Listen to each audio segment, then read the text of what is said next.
जय हिंद दोस्तों, फिर से आपका स्वागत है हमारे इस विजन आईएएस के पीटी 365 सीरीज़ में। हम लोग इकोनॉमी कर रहे हैं और पॉलिटी का सीरीज़ हम लोगों ने किया हुआ है, तो आप लोग उसे भी जरूर देखें। और उसके साथ हम लोग पॉलिटी का मास्टर वीडियो भी हम लोगों ने पब्लिश किया, तो आप लोग उसे भी देखें। और यह भी इकोनॉमी का मास्टर वीडियो होगा जो करीब 2.5 घंटे के आसपास होगा, 2-2.5 घंटे का। और इसमें हम इकोनॉमी के काफ़ी सारे सेक्शन डील करने वाले हैं और यह कई पार्टों में आएगा, मतलब मास्टर वीडियो भी। हम इस मास्टर वीडियो को बड़ा नहीं बना रहे क्योंकि ज़्यादा बड़ा बनाने से आप फिर बोरियत फील करेंगे और आप कंसंट्रेशन आपका भंग हो जाएगा। तो 2-2 घंटे के आसपास का हम मास्टर वीडियोस बनाएंगे, आप लोग इसे देखते रहिए और रिवीजन करिए हमारे साथ। और अगर आप लोग हमारे चैनल पे अभी तक नए हैं और अभी तक हमारे चैनल को सब्सक्राइब नहीं किया तो प्लीज़ प्लीज़ प्लीज़ इसे सब्सक्राइब करके हमें सपोर्ट करें। वीडियो को ज़्यादा से ज़्यादा शेयर करें उन लोगों तक जो इस बार के यूपीएससी पीटी देने वाले हैं, उन तक इस वीडियो को जरूर पहुँचा ताकि उनके पास भी यह कंटेंट जाए और आप अपने आप को इकोनॉमी के सेक्शन में काफ़ी अच्छा महसूस करा पाएँ करंट अफेयर के सीरीज़ में। तो आइए शुरू करते हैं हम लोग आपका अपना मास्टर वीडियो आज का। और बस आपसे ये अनुरोध है कि अगर आप लोग हमारे चैनल पर नए हैं और अब तक हमारे चैनल को सब्सक्राइब नहीं किया तो प्लीज़ सब्सक्राइब करके हमें सपोर्ट करें। और आइए शुरू करते हैं मास्टर वीडियो हम लोग इकोनॉमी सेक्शन का। जय हिंद दोस्तों, आपका स्वागत है हमारे इस विजन आईएएस के नई सीरीज में जिसमें लोग पीटी 365 इकोनॉमी कर रहे हैं। तो हम लोगों ने पॉलिटी पूरा कर लिया था, आप लोग जाइए, लिंक में डिस्क्रिप्शन बॉक्स में डाल दूंगा। आप लोग पूरा का पूरा सीरीज देखिए और इसे भी हम लोग टॉप टू बॉटम एंड करने वाले हैं। यहाँ पॉइंट 1 से ग्रोथ एंड डेवलपमेंट से लेकर हर एक पॉइंट हर एक टॉपिक को डील करने वाले हैं। तो आप लोग बस हमारे साथ बने रहिए। और अगर आप लोग हमारे चैनल पर नए हैं और अभी तक हमारे चैनल को सब्सक्राइब नहीं किया तो प्लीज़ प्लीज़ प्लीज़ इसे सब्सक्राइब करके हमें सपोर्ट करें। वीडियो कैसा लगा आप हमें कमेंट करके जरूर बताएं। वीडियो को लाइक करें और इसे ज़्यादा से ज़्यादा शेयर करें अपने दोस्तों मित्रों के साथ जो भी इस बार के यूपीएससी प्रीलिम्स या अन्य स्टेट के प्रीलिम्स भी देने वाले हैं, जैसे यूपी पीसीएस हो गया या फिर बिहार पीसीएस देने वाले हैं। तो उन तक इस वीडियो को जरूर पहुँचाएं और हमारे पॉलिटी के जरूर सेक्शन देखें। और वाजीराम एंड रवि के भी करंट अफेयर हम लोगों ने कंटिन्यू किया हुआ है, तो उसे भी जरूर देखें। तो हम लोग शुरू करते हैं हमारे पहले टॉपिक से, ग्रोथ एंड डेवलपमेंट से। तो बस बिना कुछ समय के हम लोग ये शुरू करते हैं। बस फिर से आपसे ये अनुरोध रहेगा कि अगर आप लोग हमारे चैनल पर नए हैं और अभी तक हमारे चैनल को सब्सक्राइब नहीं किया तो प्लीज़ प्लीज़ प्लीज़ इसे सब्सक्राइब करें, क्योंकि हम लोग यहाँ पे हर चीज़ डील करने वाले हैं और हमारे चैनल पे आपको मैक्सिमम टू मैक्सिमम यूपीएससी के सारे रेलेवेंट टॉपिक मिलने वाले हैं, सारे करंट अफेयर मिलने वाले हैं जो कि पूरे एक साल में घटनाक्रम में हुए थे। तो आप लोग बस हमारे साथ बने रहें और हम लोग शुरू करते हैं नया टॉपिक। पहला है ग्रोथ एंड डेवलपमेंट। उसमें पहला न्यूज़ है gross domestic product GDP estimation in India. तो न्यूज़ में क्यों था, तो India recorded real GDP growth of 7.8% during the April June period of 2023-24। मतलब 2023-24 में 7.8 ग्रोथ दिखा रहा था रियल जीडीपी। फिर percent GDP calculation in India कैसे होता है परसेंट का, तो रियल एंड नॉमिनल जीडीपी क्या होता है, तो MOSPI calculates quarterly GVA gross value added at constant price. 2011-12 पे है, आप लोग जानते हैं रियल जीडीपी के लिए, and current price normal GDP के लिए होता है। जीडीपी डिफ्लेटर क्या होता है, तो ratio of normal GDP to real GDP, मतलब जो रेशियो दोनों का होता है नॉर्मल जीडीपी और रियल जीडीपी का, उसे ही जीडीपी डिफ्लेटर बोलते हैं। It refuse the increase in GDP that has happened on account of higher price rather than an increase in output. ठीक है, अगला है जीडीपी कैलकुलेशन अप्रोचेज। क्या है, तो प्रोडक्शन अप्रोच में क्या होगा, it sums the value added at each state of production, मतलब हर स्टेट में जो वैल्यू एड होता है उसे जोड़ना। फिर इनकम अप्रोच क्या होता है, it measures the total income earned by the factor of production, मतलब टोटल इनकम जो भी अर्न किया जाता है। और फिर expenditure approach, it measures the total expenditure incurred by all entities on goods and services. Due to variation in data collection and processing there are often gap between the three approaches which is considered while making the final calculation, मतलब कुछ कुछ disparities आती है जिसे final calculation में देखा जाता है। आगे देखते हैं GDP calculation changes introduce in 2014-15 में क्या क्या चेंज आया उसे देखते हैं। In 2015 the central statistics office CSO introduce the new series of national account statistics.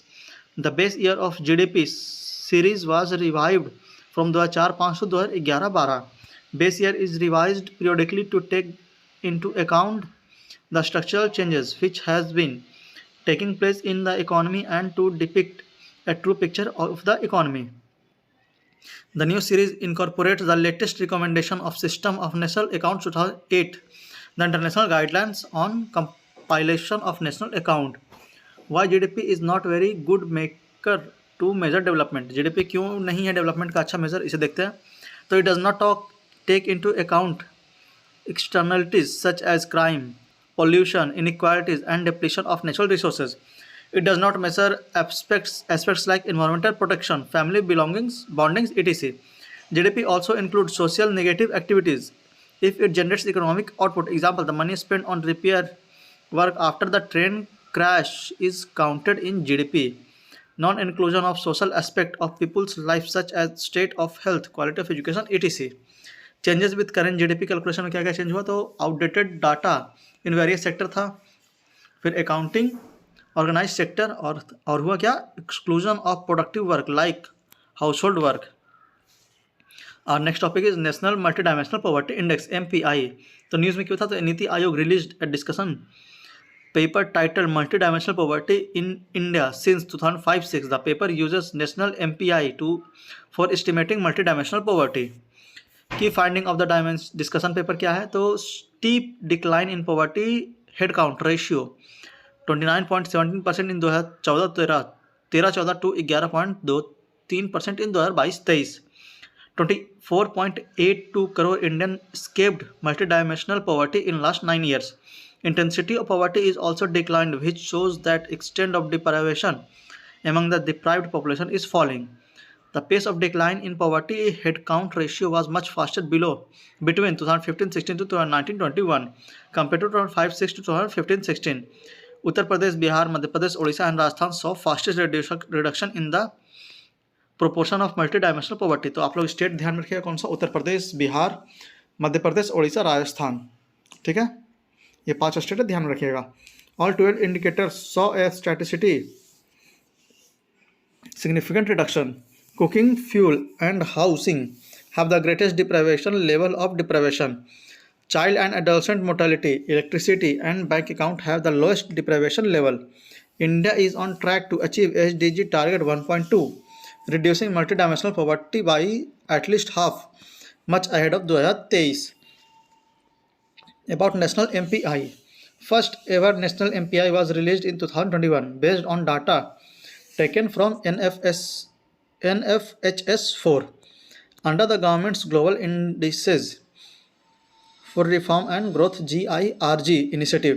Niti Aayog is the nodal agency for MPI. GIRG monitors India's performance on various important social and economic parameters. Methodology using in computing India's national MPI. Alkir-Foster methodology. It identifies people as poor or not poor based on dual cut-off counting method. According to the AF methodology, an individual is considered MPI poor if their deprivation score equal or exceeds India's national MPI poverty cutoff of 33.33%. यहाँ पे do you know में क्या देख लेते हैं, यहाँ पे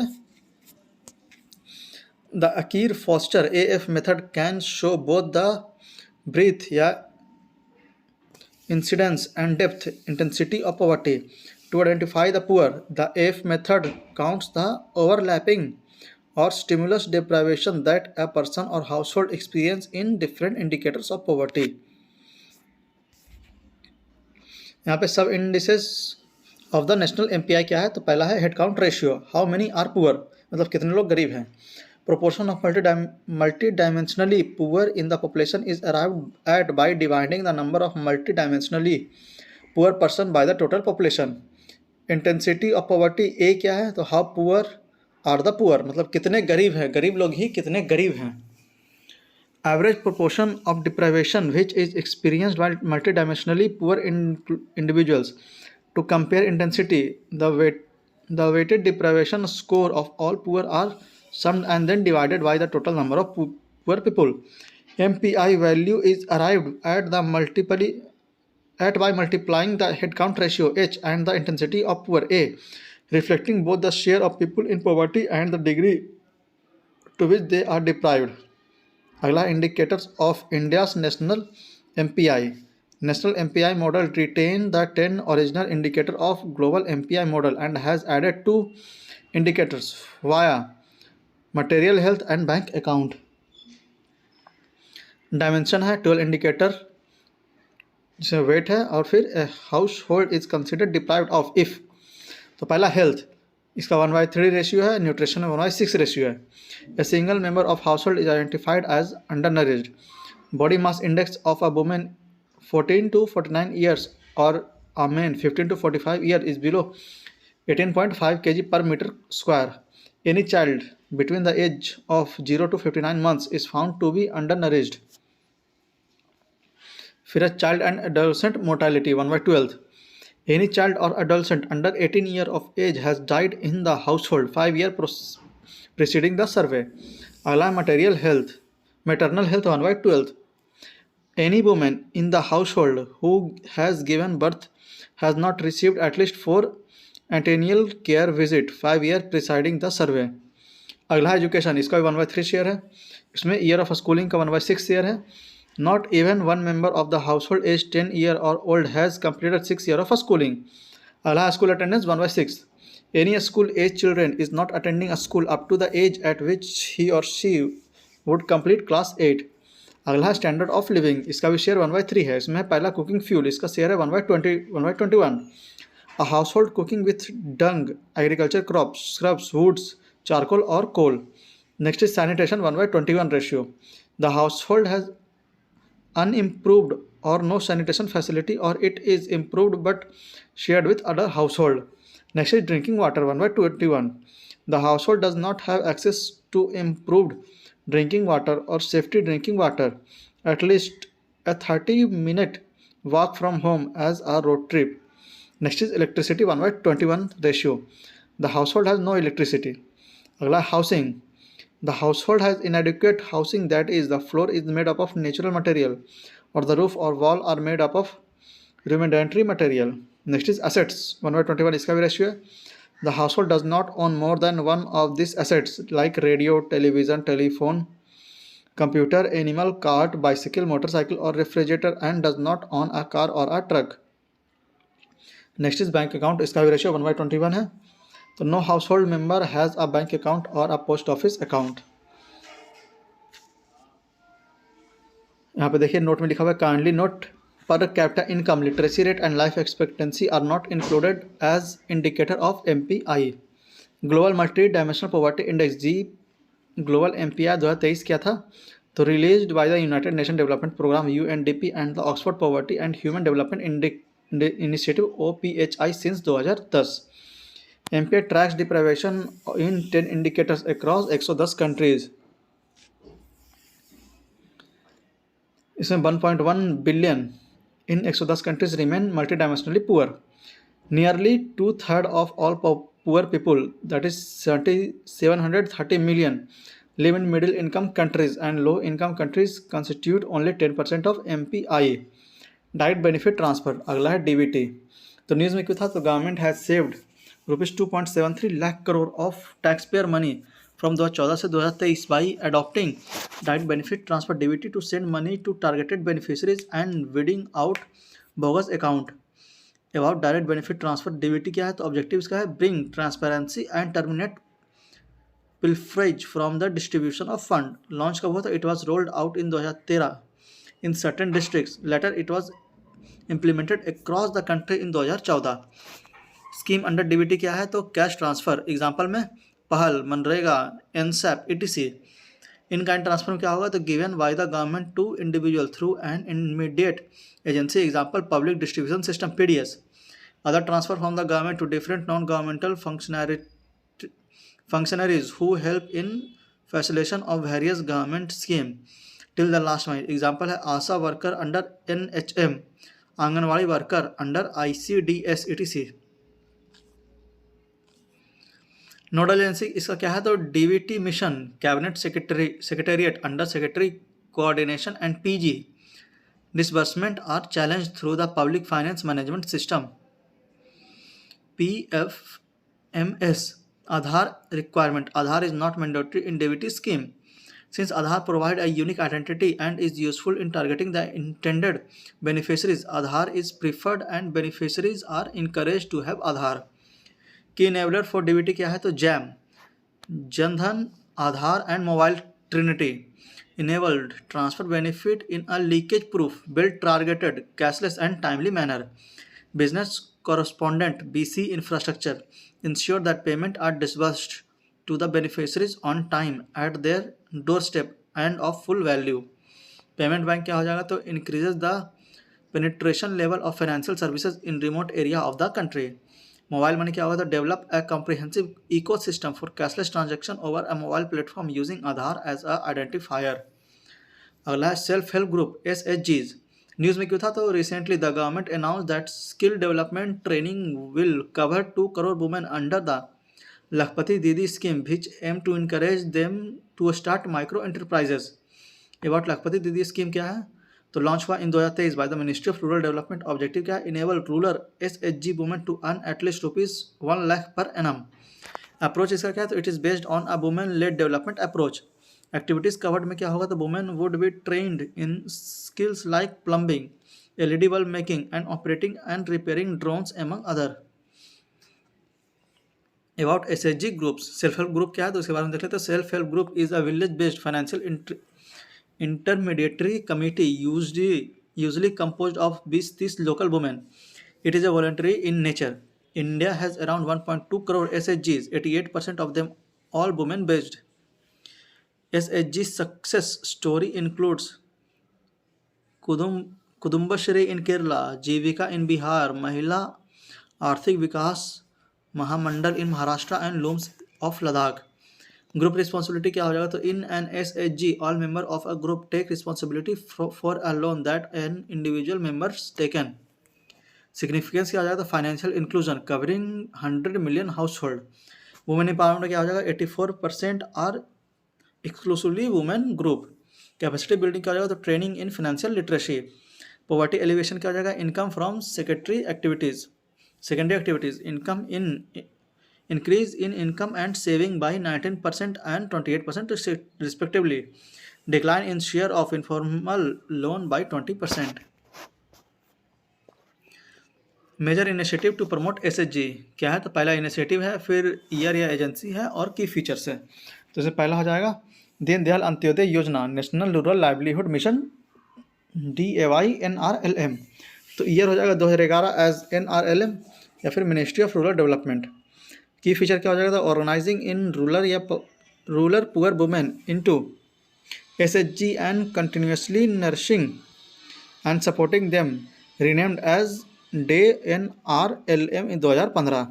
next is start up village entrepreneur programme SVEP 2016 में हुआ, sub scheme under DAY NRLM help SHG to set up enterprises at the village level in non farm sectors. अगला महिला किसान सशक्तिकरण परियोजना MKSP 2011 में शुरू हुआ, सब स्कीम था under DAY NRLM। Empowering women in agriculture by making systematic investment to enhance their participation and productivity, also create and sustain their agriculture based livelihood. अगला दीनदयाल उपाध्याय ग्रामीण कौशल्य योजना GKY 2014 में लॉन्च हुआ, sub scheme under DAY NRLM, skilling the poorest of the poor youth between the age 15 and 35 years. अगला Womaniya initiative 2019 से शुरू हुआ, the government of marketplace GeM के द्वारा to encourage the participation of women entrepreneur and self help group SHGs from the informal sector on the GeM portal. अगला है centre sector scheme for providing drone to women self help group SHGs 2023 में शुरू हुआ, ministry of rural development द्वारा to provide drone to 15,000 selected women SHG during the period 2023-24 to 2025-26 for providing rental services to farmer for agriculture purposes. अगला SHG bank linkage SHGBL project news में क्यों था? तो as per ministry of rural development the bank loan of about 7.68 lakh crore has been accessed by SHGs as of November 2023 since financial year 2013-14 under the SHGBL project. About SHG bank linkage programme क्या है? तो it is savings led micro finance model launched by NABARD in 1992। Under this programme bank were allowed to open saving account, accessing credit to subsidized rate of interest for self-help group SHGs. Components of SHGBL क्या है? तो training and sensitization of bank branch manager, training and positioning of bank shakhas in rural bank branch, initiate community based prepayment mechanism CBRM in rural bank branches, create link of SHGs। Phase development of programme क्या है? तो phase 1 में था 1990 से 2005। NABARD acted as a catalyst and RBI allowed bank to lead the SHG. However, lending was primarily subsidized driven. अगला phase 2 2006 से 2012 तक, strategic shift away from targeting individual to group oriented leading approach. फिर phase 3 2012 से present तक, launch by day NRLM was dedicated agriculture and professional manpower support, removal of capital subsidy and introduction of interest subsidy। Related news क्या है, तो micro finance in India. Recently A report title micro matters micro view was released by micro finance industry network MFIN। MFIN is an association of non-bank finance company microfinance institutions NBFC MFIs established in 2009। It is an umbrella body of microfinance institution MFIs of the country। Microfinance refers to the financial services provided to low income individual or group who are typically excluded from traditional banking। The key finding of the report क्या है, तो NBFC MFIs followed by banks are the largest provider of microcredit amongst other regulated entities। MFI's gross non-performing asset (NPA) decreased from 5.6% in financial year 2022 to 2.7% in financial year 2023। The share of East and Northeast state fell to 34.9% from 37.7% from last year। अगला topic हमारा physical policy. इसमें पहला news है state finance. तो news में क्यों था, तो recently the Reserve Bank of India published an annual report titled state finance a study of budget of 2023-24। The theme of the report is revenue dynamic and physical capacity of Indian state. Key finding of the report क्या था, तो capital outlay is budgeted to increase by 42.6% in 2023-24 to 2.9% of GDP। Debt GDP ratio of a state declined from 31% at end March 2021 to 27.5% by end March 2023, supported by fiscal consolidation। States' consolidated gross fiscal deficit to gross domestic product GFD या GDP ratio declined from 4.1% in 2020-21 to 2.8% in 2021-22, led by a moderation in revenue expenditure and an increase in revenue collection। Increased tax buoyancy with implementation of goods and services tax GST। tax buoyancy क्या है, refers to the responsiveness of tax revenue received to changes in national income। tax buoyancy greater than 1 signifies that tax revenue grows at a faster rate than the growth of national income। NK Singh committee recommendation क्या है, the combined debt to GDP ratio of the center and state should be brought down to 60% by 2023, comparing to 40% for the center and 20% for the state। The committee suggested incorporating escape clauses that allow deviation from the fiscal target under specific circumstances such as national security acts as war, national calamities etc। अगला है states capacity expenditure. News में क्यों था, तो the department of expenditure ministry of finance has approved capital investment proposal of ₹56,415 crore in 16 states under the special assistance of states and capital investment 2023-24 union budget 2023-24 में। About the scheme क्या है, तो genesis similar scheme was first introduce in 2020-21 in the wake of कोविड-19 pandemic. Objective क्या था, to boost to capital spending by state to have a higher multiplier effect of capital expenditure. Assistance क्या हो जाएगा, 50-year interest free loan up to an overall sum of 1.3 lakh crore to the states। Parts क्या हो जाएगा, total 8 part. Part 1 में हो जाएगा general allocation has the largest allocation that is 1 lakh crore. Other part are either linked to reform or are for sector specific projects. Other part of the scheme कौन कौन सा, तो पार्ट 2 में हो जाएगा incentives for scrapping old vehicles. तीसरा part urban planning reform. Fourth part is financing reform in urban local bodies. Fifth part housing for police personnel within the police station area। Sixth part is construction of Unity Mall to promote national integration। Seventh part is children and adolescent libraries and digital infrastructure। Eighth part is incentive for implementing timely release of CSS funds by state government to vendor and beneficiaries। The amount under part 1 has been allocated among state in proportion to their share of central taxes and duties as per the award of the 15th Finance Commission. Trends in capital expenditure capex by state. Capex growth remained the same in financial year 2023 compared with 29% growth in financial year 2022. The expenditure by states or subsidies rose at a faster pace even as their capital spending slowed down in financial year 2023. Capex, also known as capital expenditure, is the part of government spending that goes into the creation of assets like school, colleges, hospital, roads, bridges, dam, railway link, airport, and seaports. Capex target क्या है? According to the study by the Bank of Baroda, 25 states have collectively achieved 76% of their capex target in financial year 2023. Capital outlay GDP ratio. The state's capital outlay GDP ratio is expected to improve from 2.3% in 2021-22 to 2.9% in 2022-23. Center support to a state to increase capex. Early release of funds. The center has also been releasing tranches of tax devolution easily to help states front loads capex rather than will wait till end of the fiscal. The central government has regulated states borrowing under Article 293 of the Constitution from financial year 2023.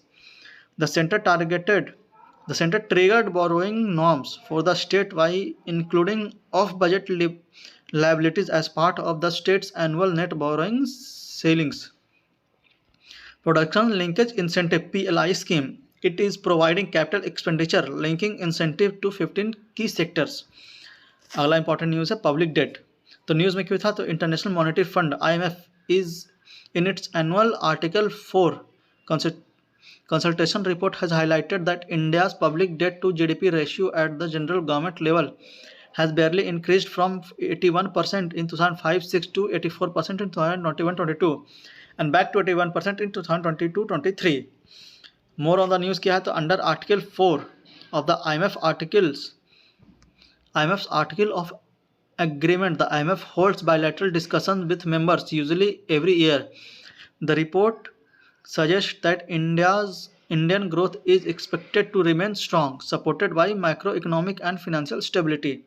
About public debt क्या है? तो public debt denotes liabilities payable by the central government which are contracted against the Consolidated Fund of India as provided under Article 292 of the Constitution. Current status of public debt in India क्या है? तो central government's public debt stood at 57.1% of GDP at the end of March 2023. General government debt was 81% of GDP in 2022-23. General government debt represents the indebtedness of government sector, central and state governments and UTs with legislature.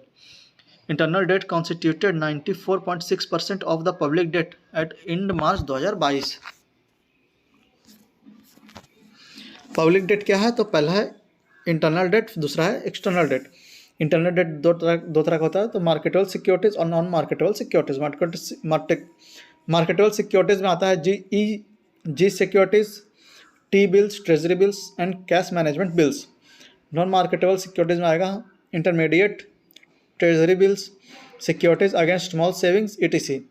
External debt में हो जाएगा most of the external debt is from multilateral agencies such as IDA, IBRD, ADB etc.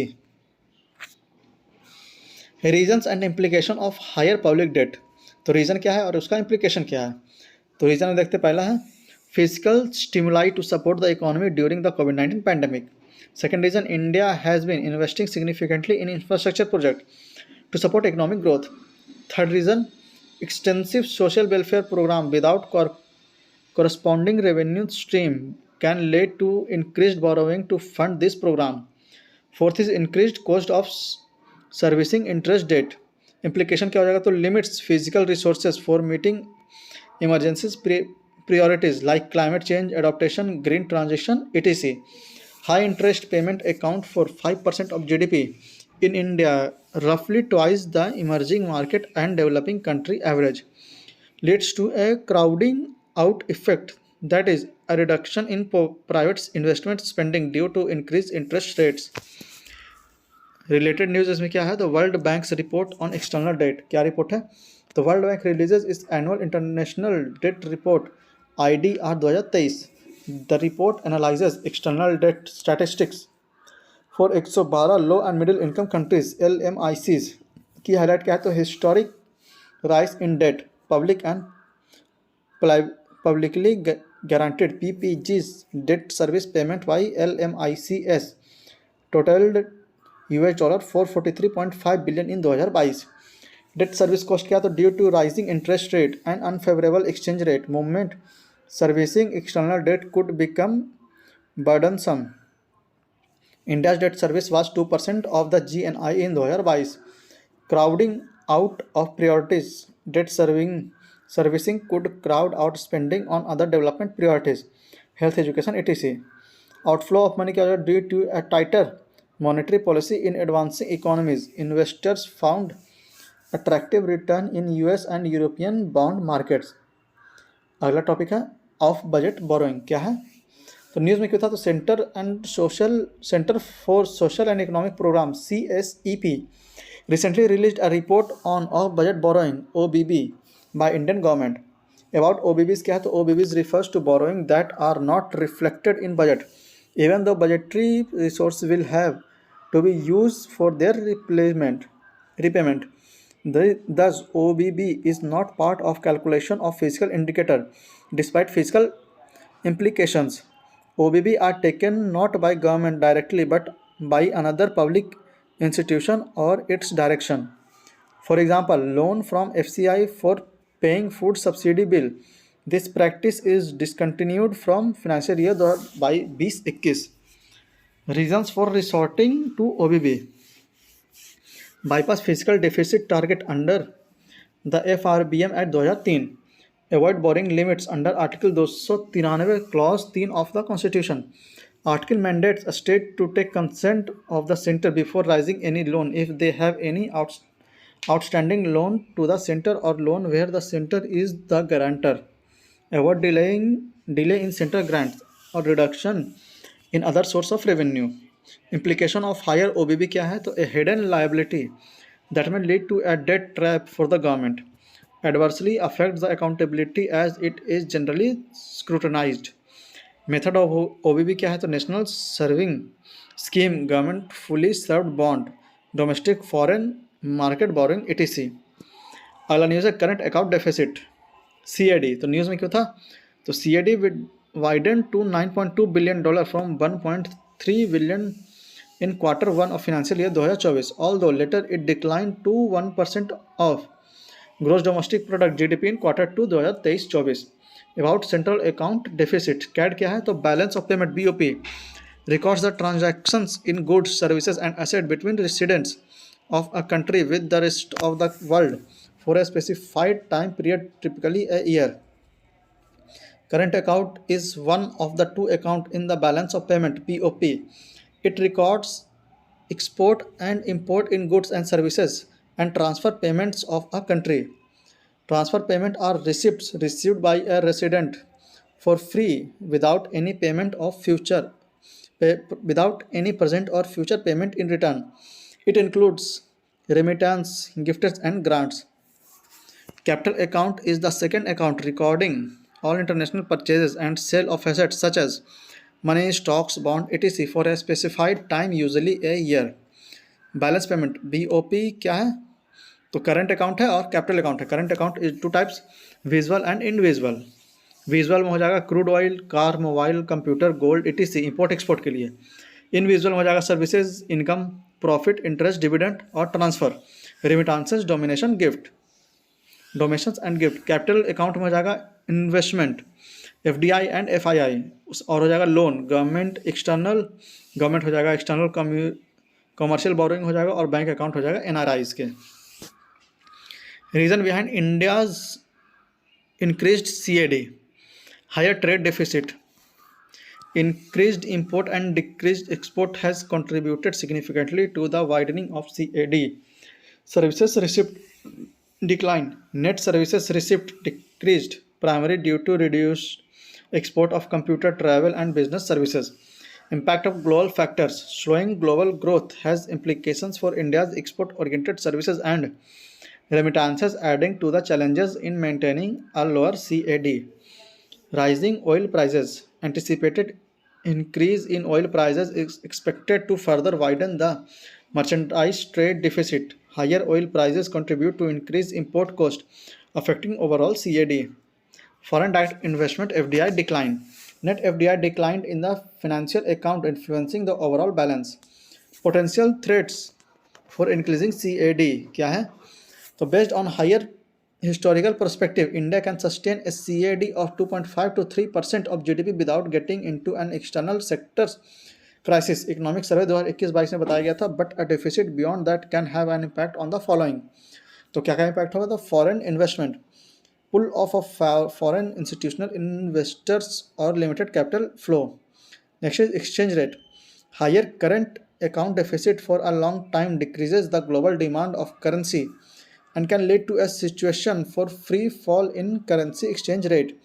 Next is inflation. Price instability in turn fuel inflationary concern, leading to further reduction in domestic services, leading to lower investment of foreign borrowing to fund growth needs. अगला है payment balances. They can lead to BOP's crisis as was observed in the Asian financial crisis 1997 and the recent Sri Lankan crisis. अगला है dated securities. News में क्यों था?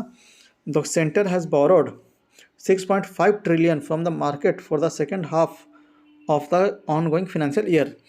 This market borrowing will finance the government's budgeted fiscal deficit of 5.9% of GDP. What are G6? Government securities are tradable instrument issued by the central government or the state government which acknowledged the government's debt obligation. G securities carry particularly no risk of default and hence are called risk-free gilt-aided instruments. Dated G6 are securities which carry a fixed or floating coupon interest rate which is paid on the face value on half-yearly basis. Generally, the tenure of dated securities range from 5 years to 40 years. Other type of G securities क्या है? तो पहला है treasury bills, T bills. They are short-term debt instrument issued by the center in 3 tenures, namely 91 days, 182 days, and 364 days. They are zero coupon securities and pay no interest. Instead, they are issued at a discount and redeemed at the face value at maturity. Cash management bills, CMBs. CMBs are similar to T-bills but are issued for maturities less than 91 days. अगला state development loans, SDLs. SDLs are dated securities issued through normal auction by the state government similar to dated G securities. How are the G securities issued? कैसे issue किया जाता है? तो इसका mechanism है, G securities are issued through auctions conducted by RBI on its electronic platform called the e-Kuber. Participation कौन होता है? तो commercial banks, scheduled urban commercial banks, primary dealers, insurance companies and provident fund who maintain funds account, current account and securities account with RBI are member of e-Kuber and take part in the auction. Foreign portfolio investors, PFIs and corporates are also allowed to participate in G securities market. This is done within the quantitative limits prescribed from time to time through scheduled bank or a primary dealer or a specified sector exchange. The RBI conducts open market operations (OMOs) by way of sale of purchase of G securities to or from the market with an objective to adjust the rupee liquidity condition in the market on a durable basis. Risks associated with dated securities. G security में risk क्या क्या है? तो पहला है market risk, arises out of adverse movement of price of the securities due to changes in interest rate resulting in valuation losses. Next is reinvestment risk. It is the risk where future proceeds like coupon payment or debt principal will need to be reinvested at a lower interest rate compared to the original yield. Liquidity risk क्या होता है? It is inability of an investor to liquidate या sell his holding due to non-availability of buyer of the security. Recent news में क्या था, तो bond yield, related news में bond yield. Recently RBI decision for open market operation OMO sale of government securities GSEC triggered a spike in bond yield is to their highest level in financial year 2023-24. A bond yields is the return an investor expect to receive each year over its term to mature. This yield is also commonly referred to as an interest rate or the cost borrowing to an issuer. The yield of a bond is inversely related to its price. When the price of a bond falls, yield rises. Bond yield नीचे जाएगा, bond price ऊपर आएगा, bond yield ऊपर आएगा तो bond price नीचे जाएगा। यहाँ पे ग्राफ से बताया हुआ है। Next is goods and services tax GST। तो न्यूज़ में क्या था, तो 50th GST council meeting imposed a GST of 28% on online gaming, horse racing and casino।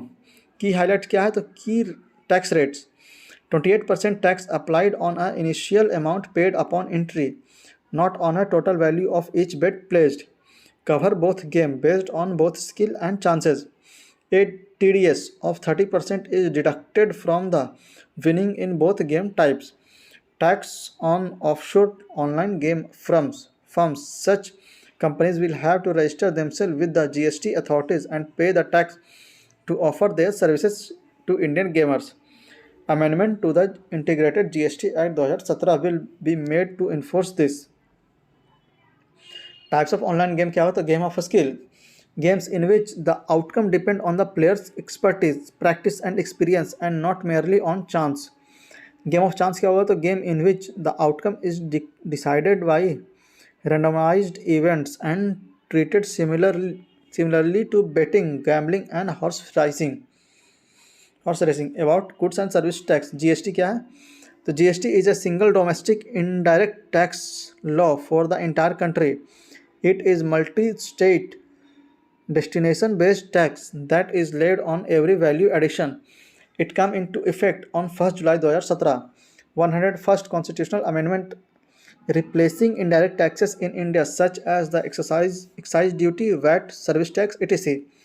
The idea of a nationwide GST in India was first proposed by the Calicut Task Force or Indirect Tax in 2000. Praditin, a web-based daily performance management system for GST was recently established in Central Board of Indirect Tax and Customs CBIC. GST structure क्या हुआ, तो Central GST CGST is collected by the central government on an interstate sale. Revenue is shared equally between the center and the state. State GST क्या होगा, SGST. It is collected by the state government on an intra-state sale. Revenue is shared equally between the center and the state. Interstate GST IGST. It is collected by central government for an interstate sale. The center shares the IGST revenue with state based on the destination of goods. Need for GST में क्या क्या हो जाएगा, तो establishment of a single national market, complicated taxation regime, issues like tax cascading, need for incorporation of technology, limited ease of doing business and high cost of tax collection. Institution या body of GST कौन कौन सा है, तो एक नज़र में देख लेते हैं। पहला GST network GSTN. GSTN is a not for profit company, was created to provide the IT backbone for the GST system including taxpayer registration, return filing and tax payment. GSTC has approved the conversion of GSTN into a government company. Hence 100% of shareholding is held by government, 50% with union government and 50% jointly with the state government and UTs in GSTN. Next is GST Appellate Tribunal GSTAT. GSTAT is a statutory body under the Central GST Act 2017. It is the forum of second appeal in GST law and the first common forum of dispute resolution between center and state. It is mandated to hear appeals against order passed by appellate authority or reversal authority.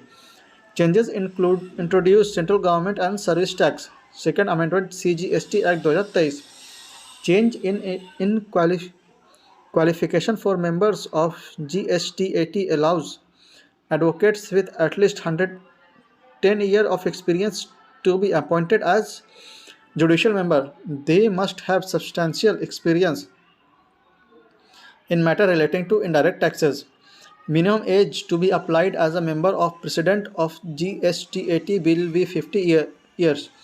Increases age limit for President of GSTAT from 67 to 70 years and for members from 65 to 67 years. GST Council, GSTC. GST Council is a constitutional body established by the President under the Article 279A. It is a joint forum for the center and state. Chairperson कौन होगा? तो union finance minister. Member होंगे इसके union minister of state, in charge of revenue minister, in charge of finance and tax और taxation और any other minister nominated by each state government. Decision making through voting. Decision require a 3/4 majority of members present and voting. Center share is 33% of votes cast. The council make decision on various aspects of GST including tax rates, exemptions and revenue sharing between the center and the state government. Our next topic is widening tax base, जिसे हम लोग अगले video lecture में करेंगे. इस video lecture को यहीं पे समाप्त करता हूँ. उम्मीद है कि आपको वीडियो पसंद आया होगा. अगर पसंद आया होगा तो कमेंट बॉक्स में जरूर बताएंगे. और अगर आप लोग हमारे चैनल पर नए हैं और अभी तक हमारे चैनल को सब्सक्राइब नहीं किया तो प्लीज़ प्लीज़ प्लीज़ इसे सब्सक्राइब करके हमें सपोर्ट करें, क्योंकि आपके सपोर्ट की हमें बहुत आवश्यकता पड़ती है. और आपको अगर ये PDF में चाहिए तो इसके डिस्क्रिप्शन बॉक्स में मैं अपने व्हाट्सएप ग्रुप का लिंक डाला हुआ हूँ. आप लोग उस पर जाइए, क्लिक कीजिए, ग्रुप में ज्वाइन कीजिए. वहाँ पर मैं इसका PDF प्रोवाइड कर दूँगा. तो मिलते हैं आपसे अगले वीडियो लेक्चर में. तब तक के लिए वीडियो को देखते रहिए. जय हिंद, जय भारत. वीडियो को ज़्यादा से ज़्यादा शेयर करें उन लोगों तक जो इस बार के UPSC प्री देने वाले हैं, क्योंकि उनको भी इसका लाभ होना बहुत ज़रूरी है और वो भी करंट अफेयर में अपने आप को महसूस करें अच्छा. तो मिलता है आपसे अगले वीडियो लेक्चर में. तब तक के लिए देखते रहे, रिवाइज करते रहे. जय हिंद, जय भारत. जय हिंद दोस्तों, फिर से आपका स्वागत हमारे विजन IAS के PT 365 सीरीज़ में, जिसमें लोग इकॉनमी कर रहे हैं. पॉलिटी हम लोगों ने कर लिया. तो अगर आप लोगों ने नहीं देखा तो लिंक में प्लेलिस्ट का लिंक है, मैं डिस्क्रिप्शन बॉक्स में डाल दूँगा. आप लोग जाइए चेक कीजिए. और अगर आप लोग ये इसको PDF में आपको अगर चाहिए तो इसमें डिस्क्रिप्शन बॉक्स में ही हमने अपना व्हाट्सएप ग्रुप का लिंक डाला हुआ है. तो आप लोग उसे भी ज्वाइन कर लीजिए. उसे मैं यहाँ तो ग्रुप में मैं सारे PDF आप लोगों को भेज दूँगा. और आप लोग अगर हमारे चैनल पर नए हैं और अभी तक हमारे चैनल को सब्सक्राइब नहीं किया तो हमारे चैनल को सब्सक्राइब कर लीजिए, ताकि जब भी हम कोई नया वीडियो डालें या कोई भी कुछ ऐसा अपडेट डालें तो आपके पास आसानी से पहुँच जाए. और इससे हमें भी लाभ होता है और हमें भी बहुत प्रोत्साहन मिलता है, ताकि हम आपके लिए और अच्छे से वीडियो बनाकर ला सकें. तो आज का हमारा टॉपिक यहाँ शुरू होने वाला है, वाइडनिंग टैक्स बेस. शुरू करने से पहले बस यही आपसे अनुरोध है कि अगर आप लोग हमारे चैनल पर नए हैं और अभी तक हमारे चैनल को सब्सक्राइब नहीं किया तो प्लीज़ प्लीज़ प्लीज़ इसे सब्सक्राइब करके हमें सपोर्ट करें. वीडियो को ज़्यादा से ज़्यादा शेयर करें उन लोगों तक जो इस बार के UPSC प्री देने वाले हैं या और भी कोई एग्जाम देने वाले हैं, तो उन तक इस वीडियो को जरूर पहुँचाएं. आइए शुरू करते हैं. Widening tax base. न्यूज़ में क्या था तो recently the government has highlighted the introduction of new tracking feature that helped in widening tax bases. Step taken by the government क्या क्या है तो cross shedding of pan with bank account and Aadhaar, helping the government to track all formal transaction through banks. Introduction of new TDS code from 36 to 65 code resulted in increasing in reported transaction. Introduction of new data source क्या है तो in the statement of financial transaction SFT such as dividend, interest, etc. Current scenario of taxation in India क्या है तो tax to GDP ratio. Tax to GDP ratio is the ratio of tax revenue, direct or indirect, of a country compared to that country's GDP. Tax to GDP ratio is about 11.1% in financial year 2023, which include direct tax at 6% and indirect tax at 5.1%. It is useful measure of a country's capacity to generate tax revenue with rest to the size of its economy. A decrease in tax to GDP ratio of a country may indicate a slowing economic growth rate. Filing the income tax return FTR 5.3% of the total population. The concept of income tax was introduced in India in 1860 by James Wilson, the first finance minister of British India government. Key statistics: the tax was temporarily repealed during 1865 to 1886 and is continuing its existence till date.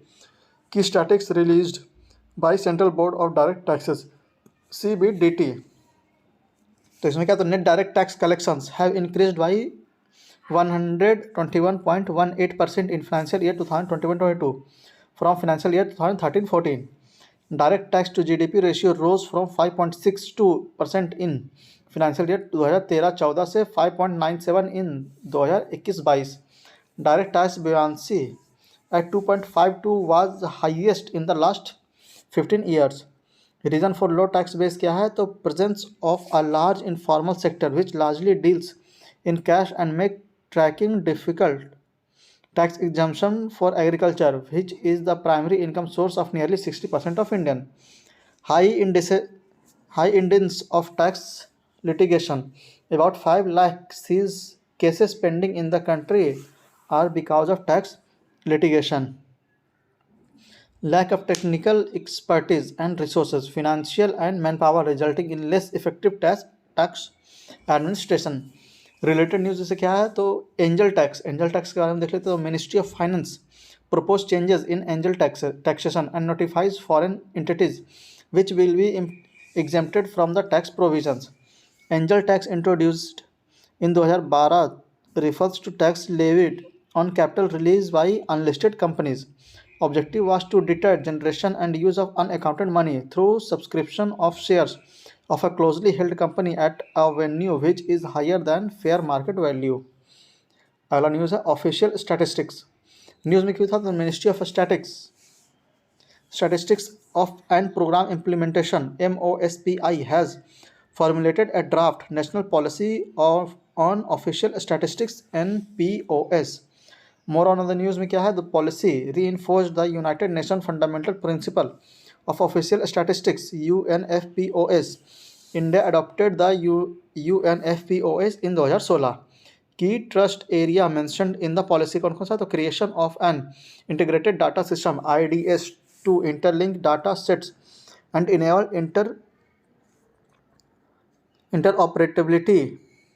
Character क्या है और देख लेते हैं इस पर पहले।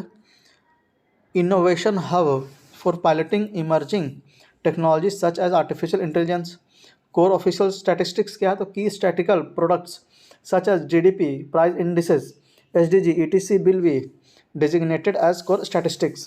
Present status official statistical system in India क्या है? तो Ministry of Statistics and Programme Implementation MOSPI is the nodal agency for planning, integrated development and statistical system in the country.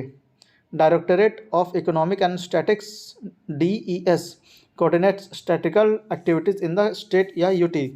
National Statistical Commission constituted in 2006 acts as an apex advisory body on statistical matters. It was created on the recommendation of the C. Rangarajan Commission. Place in the 7th schedule. The subject statistics is covered in entry 94 of Union List 1 and entry 45 of the concurrent list 3. Legislation exclusive statistical data such as the Census Act 1948, the Registration of British and Death Act 1969 and the Collection of Statistics Act 2008. यहाँ पे characteristics of core statistics देख लेते क्या है? तो to be of national importance पहला। दूसरा है mandatory for government at all level to collect and disseminate as per laid down protocol. तीसरा है conforming to prescribe definition concept and standards. Fourth is to update periodically with predetermined periodicity. और last है to be made available at various disaggregated level.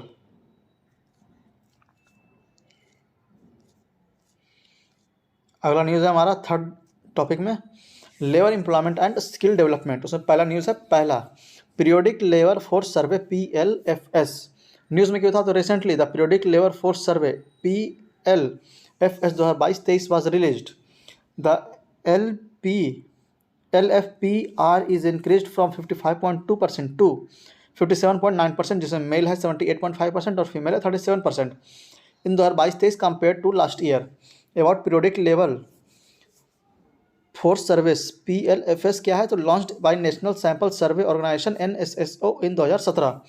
The key objective of PLFS is to estimate the key empowerment and unemployment indicator via LFPR और WPR-UR annually evaluated on activity status क्या है? तो current weekly status CWS for the urban area only in for an interval of 3 months और दूसरा usual status and CWS in both rural and urban area annually. की indicator used in PLFS क्या है? तो labour force participation rate, LFPR, percentage of a person in the labor force that is working on seeking or available for work in the population. Next is worker population ratio, WPR, percentage of employed person in a population. फिर अगला unemployment rate, UR, percentage of person unemployed among the person in the labour force. अगला activity status, it is determined based on the activities pursued by the person during the specified reference period preceding the date of the survey। Usual status क्या है? तो reference period है 365 days और current weekly status है CWS, reference period is 7 days. PLFS finding on gender pay gap, तो उसमें क्या है? In 2023 the gap in work hour was largest for self employed worker, that is 50% more for men and lowest for regular work wage worker, that is 19%। Also, men earn more than women across all form of work. The gap is greatest for the self-employed. In 2023, male self-employed worker earn 2.8 times that of women, whereas male regular wage worker earn 24% more. Labor force participation rate, LFPRS, for rural women have increased with a significant rise in the proportion of self-employed women. However, the average hour worked per week for regular self-employed women has fallen from 37.1% in 2019 to 30.1% in 2023। यहाँ पे की finding है LFPS में, तो यहाँ पे indicators दिया हुआ है, total urban rural male female, और 2017-18 का है, 2022-23 का है। तो ट्रेंड दिखा हुआ है किस में ज़्यादा है किस में कम है, तो इसका आप लोग स्क्रीनशॉट ले सकते हैं या आप लोग देख सकते हैं।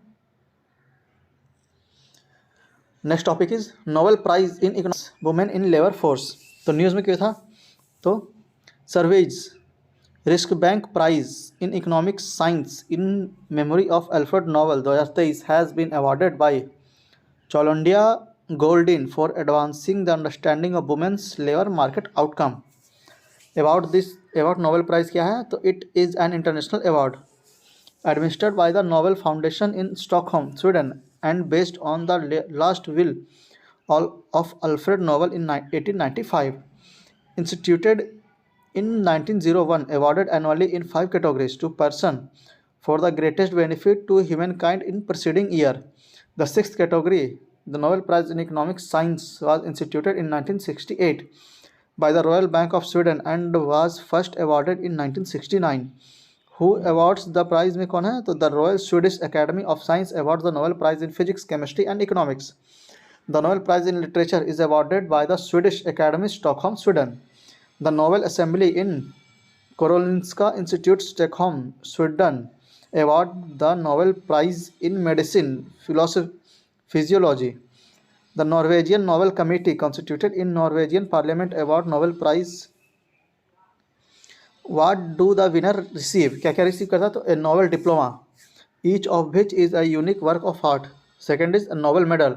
Third is a cash prize with Swedish kronor SEK 11 million per full Nobel prize for 2023। The Nobel statute prohibits the जज from discussing their deliberation for 50 years। फिर factors influencing female labour force participation, ये क्या है? तो देख लेते हैं। तो Goldin's U curve demonstrate that there is no historically consistent association between women participation in the labor market and economic growth. They are influenced by the following। तो कौन कौन सा? पहला social norm, legislative gap or custom known as marriage bars often prevent married women from continuing their employment despite increased demand of labor। अगला है parenthood effort, responsibility of child care more on women than men affected their career progression। Third is technological innovation, contraceptive pill resulted in women delaying marriage and childbirth, thus increasing their education and career prospect। Measures taken for reducing gender gap in India। तो क्या क्या major है? पहला है code on society security 2020, maternity leave for 26 weeks mandatory, cheese facility ETC।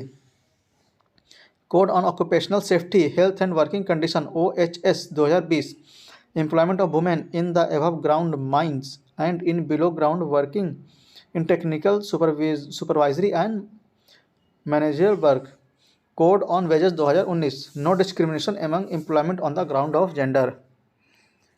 यहाँ पे देखते हैं U shaped relationship in the development process, female labour force participation first decline and then rises, women labour force participation is high for the poorest countries, high in agriculture, lower in middle income countries and then rise again among high income countries.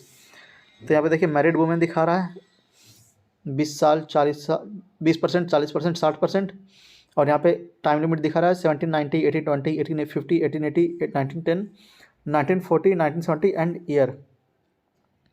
तो agriculture में high है, फिर धीरे धीरे industry आया, घटते गया, फिर सर्विस सोसाइटी में फिर से पार्टिसिपेशन बढ़ते गया। तो यहाँ पे देखिए दिखा रहा है expanding education, changing expectation, contraceptive pills, यहाँ फैक्टर आप लोग इसे देख सकते हैं।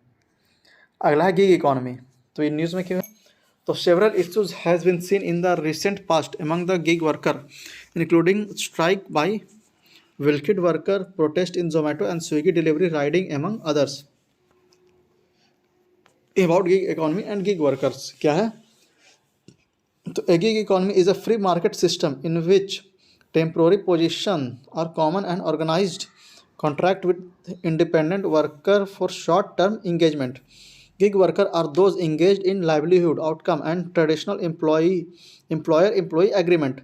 They can be broadly classified into पहला platform gig worker, those whose work is based on online software, app or digital platform such as food aggregator platform Zomato, Swiggy, Ola and other. Non-platform gig worker, they are generally casual waged and own account worker in the conventional sector, engaged part-time or full-time. Reason for increase in gig economy क्या है? तो पहला है wide spread across to the internet, दूसरा rapid increase in the startup ecosystem, third is interoperability of the platform, fourth is changing work approach and fifth is rising demand for contractual employees. अगला regulatory framework for gig economy in India, the code on wage 2019, it provide for universal minimum wage and floor wage across organised and unorganised sector including gig worker. Next is code on social security 2020, it seeks to protect gig worker rights by giving them social security protection. It attempts to define gig, platform, and unorganized workers while spelling out entitlement. It also proposed to establish a social security fund and a national social security board to supervise and formulate schemes for the well-being of gig and platform workers.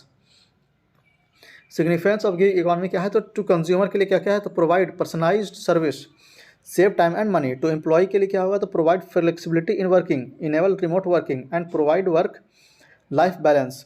To the country के लिए क्या होगा? तो create employment, serves the need of various sector and sectors of the society, help startup to thrive और boost the economy. तो employer के लिए क्या होगा? तो लो कॉस्ट लेबर मिल जाएगा, लो कंप्लायंस कॉस्ट मिल जाएगा, डाइवर्स पूल ऑफ लेबर मिल जाएगा उनको. Other recent development regarding economy and gig worker क्या क्या है? तो पहला, the standing committee on labour, textile and skill development has asked the ministry of labour and employment for formulate and implement welfare scheme for gig worker in the economy.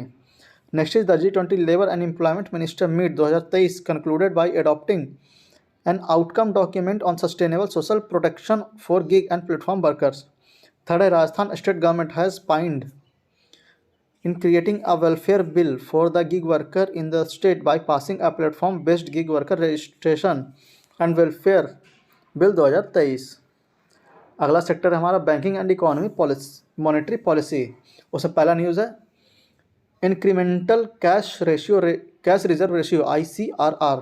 तो news में क्या था? तो Reserve Bank of India RBI है used ICRR to absorb surplus liquidity in the system.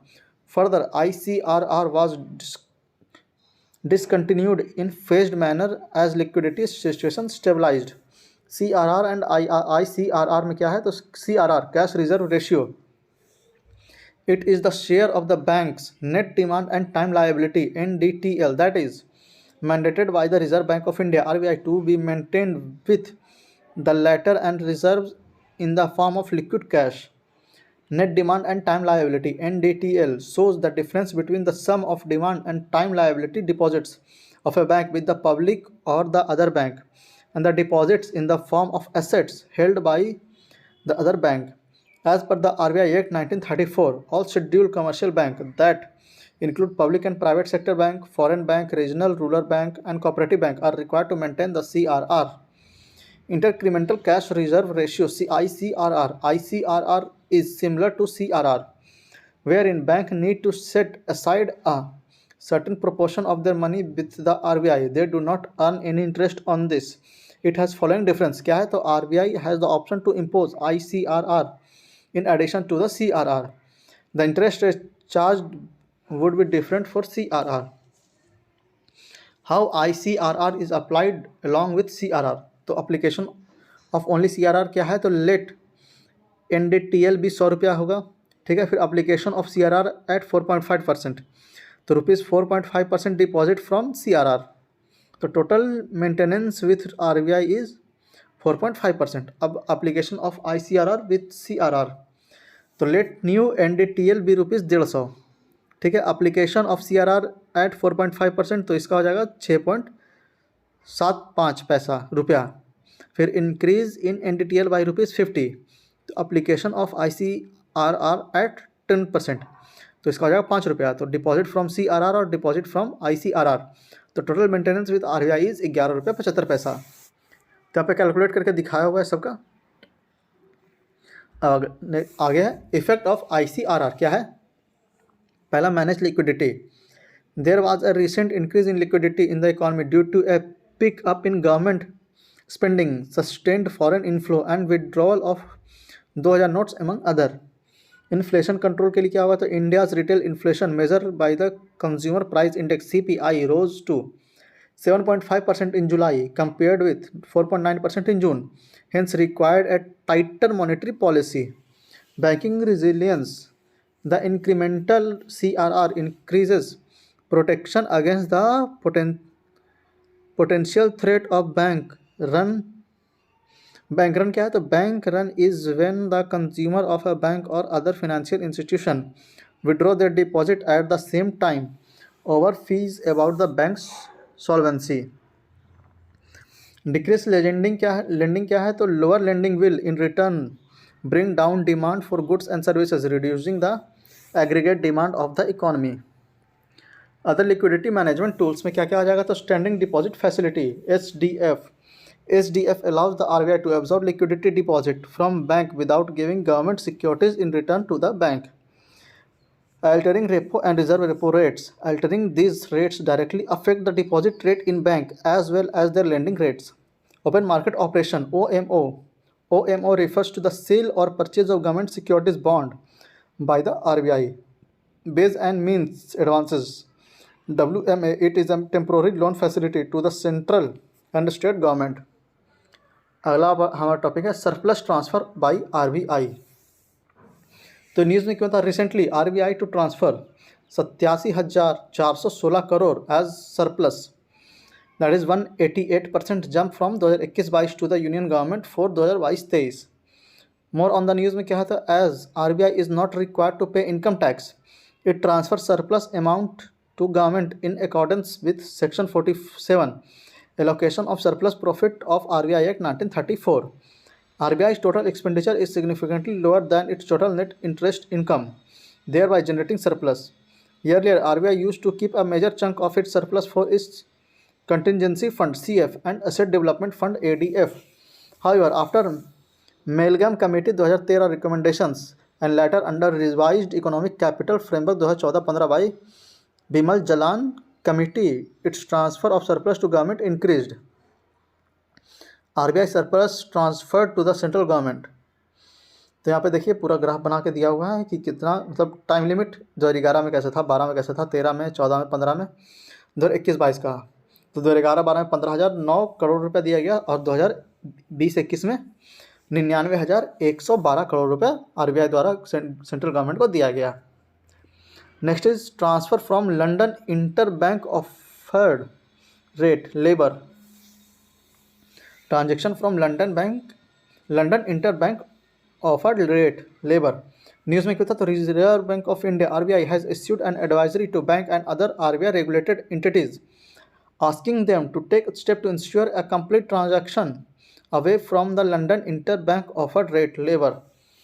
More on the news में क्या है तो LIBOR and the Mumbai interbank forward outright rate MIFOR will be phased out. MIFOR is a domestic interest rate bank benchmark personally published by Financial Benchmark India Private Limited FBIL.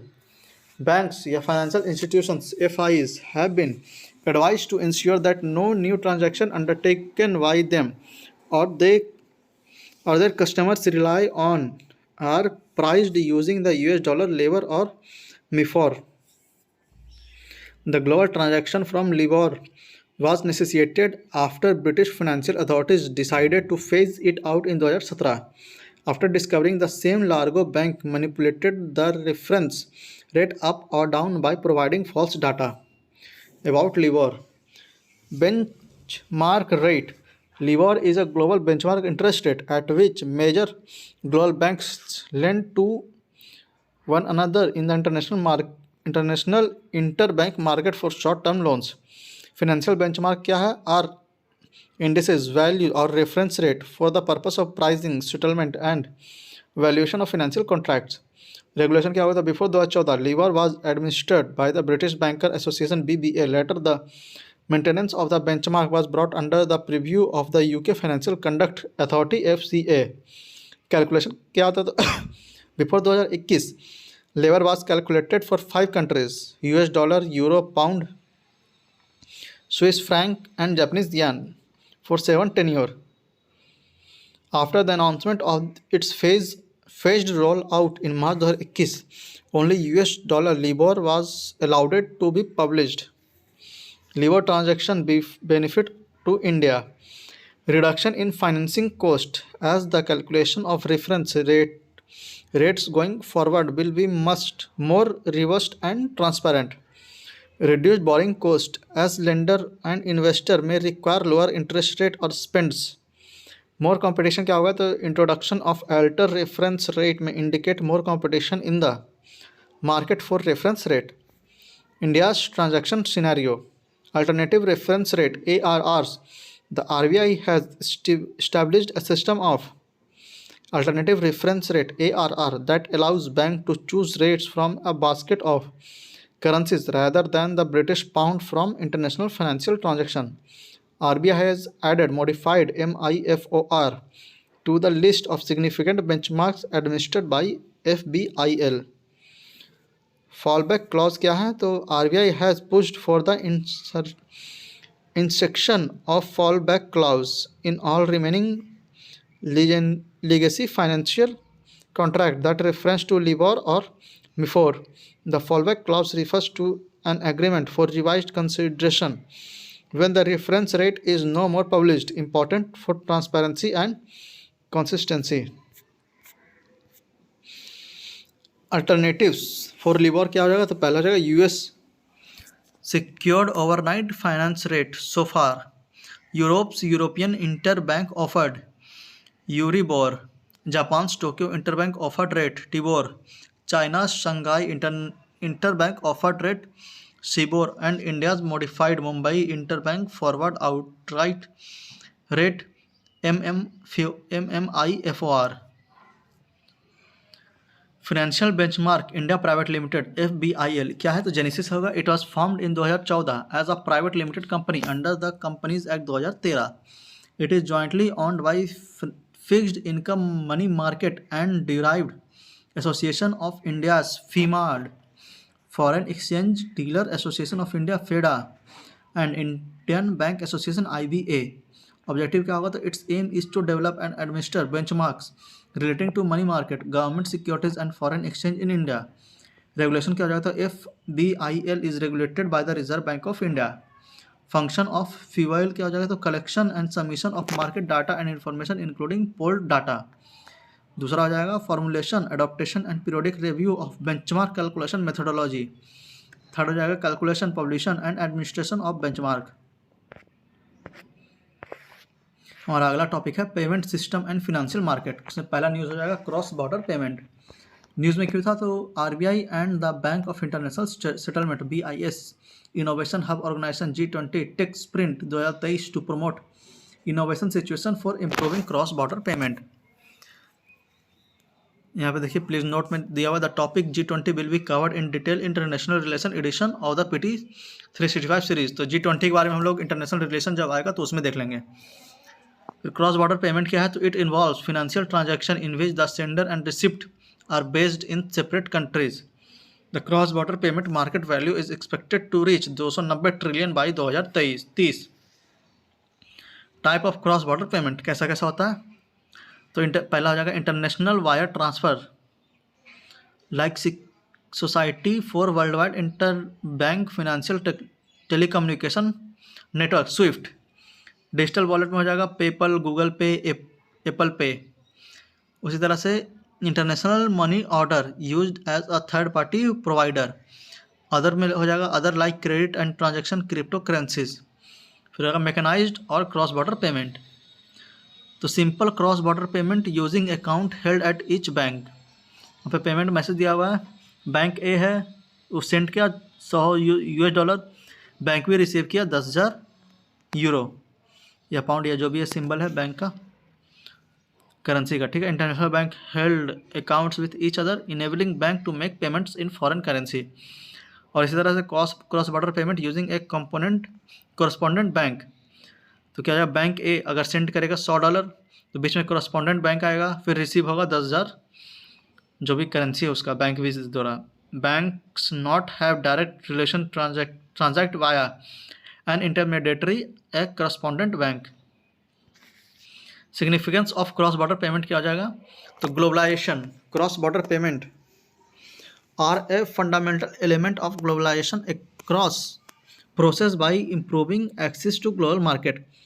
It enables participants to diversify their customer base, supplier base and investment portfolio.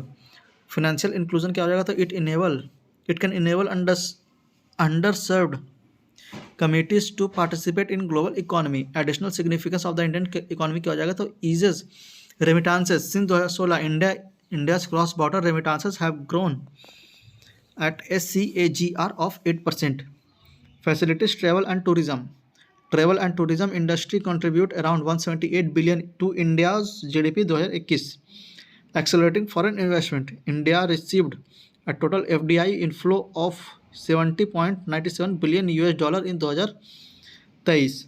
Steps taken in India for strengthening cross-border payment. RBI Payment Vision 2025, one of its focus area is to bring ease in cross-border payment.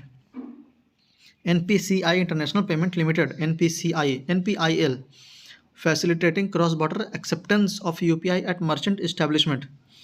Countries कौन कौन है, तो Singapore हो जाएगा, UAE हो जाएगा, Mauritius हो जाएगा, नेपाल हो जाएगा, भूटान हो जाएगा। etc have accepted UPI. RBI has allowed access to UPI to foreign nationals and NRI visiting India. India UAE MOU on the use of central bank digital currency CBDC for cross border payments. अगला topic है securities and exchange border of India SEBI. तो news में क्यों था, तो recently securities and exchange board of India SEBI has launched investor risk reduction across access IRRA platform at Bombay stock exchange BSE। About IRRA platform क्या है, तो IRRA platform has been developed to reduce risk faced by investors in eventuality of technical glitches at the trading members end at both the primary site and disaster receipt site. It is available to trade members supporting internet based trading and security trading through wireless technology for their investors. It has been jointly developed by all stock exchanges BSE, NSE, NCDX, MCX and Metropolitan Stock Exchange of India. About SEBI क्या हुआ, तो established in 1988 and made as a stationary body. In the year 1992, as per the Securities and Exchange Board of India Act 1992, organisational structure में क्या हो जाएगा, तो board consist of 9 members. Chairman क्या हो जाएगा, तो appointed by the central government. 4 full-time member and 4 part-time member, on which a board member is appointed by RBI and 2 board member by the Ministry of Finance and 5 member by the center.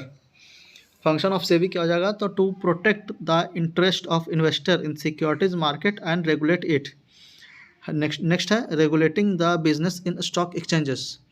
Next prohibiting insider trade in securities. Next registering and regulating the stock brokers, sub-brokers, share transfer agents, etc. Next is promoting investors' education and training of intermediaries. Power of SEBI क्या हो जाएगा, a quasi-legislative and quasi-judicial body which can draft regulation, conduct inquiries, pass ruling and promote penalties to regulate the functioning of primary and secondary market in the country. Next is can regulate any money pooling scheme with 100 crore or more and attach assets in case of non-compliance as per Securities Law Amendment Act 2014. Can seek information such as telephone call data record from any person or entities in respect to any securities transaction being investigated by it. Can understand any disciplinary proceeding like imposing fine, barring an entity or person from market temporarily or permanently. Can issue direction to secure to proper management of any such intermediary or person in the interest of investors. Recent initiative taken by SEBI received कौन सा है, तो पहला है received timeline for initial public offering IPO. As SEBI has held the time for IPO listing of company from 6 days to 3 days, that is from T6 to T3. IPO refers to the selling of securities to the public in the primary market. It acts as a largest secure of fund for the company. It will enhance the ease of doing business for issuer and provide investor with quicker access to capital and liquidity. Next is BRSR core framework. So SEBI introduced BRSR core framework for assurance and ESG disclosure for value chain. Environmental, social and governance ESG is a framework that helps stockholders understand how an organization is making risk and opportunities related to ESG criteria. SEBI amended Securities and Exchange Board of India listing obligation and disclosure requirement regulation 2015 in this regard to bring following changes. कौन कौन सा था है, तो BRSR Business Responsibility and Sustainability Report Card and updated BRSR. BRSR core is a subset of BRSR consisting of a set of key performance indicator KPIs under 9 ESG attributes. Through BRSR reporting, SEBI has defined ESG disclosure in a standardized manner for the listed companies, keeping in view relevance to Indian emerging market context. From new KPIs have been identified for assurance such as jobs creation in the small towns, opening of business, gross wages paid to women, etc.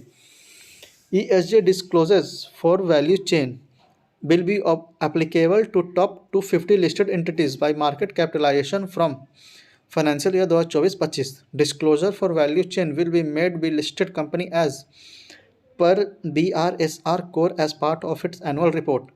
Value chain shall encompass top upstream and downstream partners of a listed entity, cumulatively comprising 75% of its purchases या sale by value respectively. Related news में क्या था, तो डब्बा box trading. National stock exchange NSE issued notice naming entities involving a dabba trading. Dabba trading is informal trading that takes place outside the preview of a stock exchange.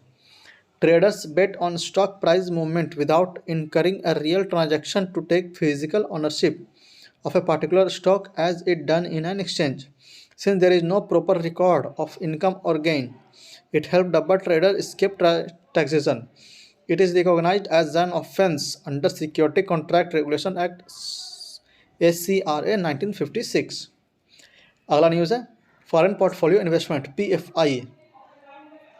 तो news में क्या था, the securities and exchange board of India SEBI released a constitutional paper on a framework for mandating additional disclosure for identified high risk foreign portfolio investor PFIs।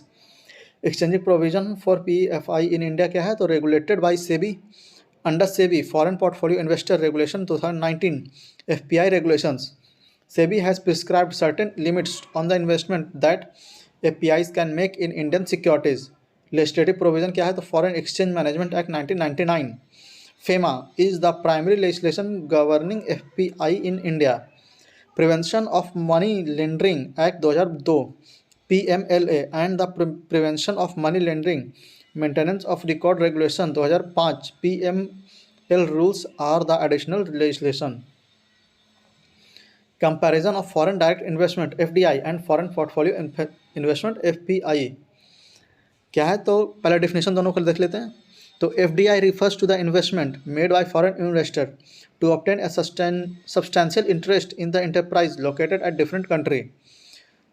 वहीं FPI refers to investing in the financial asset of a foreign country such as stocks or bond available on the exchange। Role of investor क्या हो जाएगा, तो active role होगा FDI में और passive में हो जाए और FPI में हो जाएगा passive role.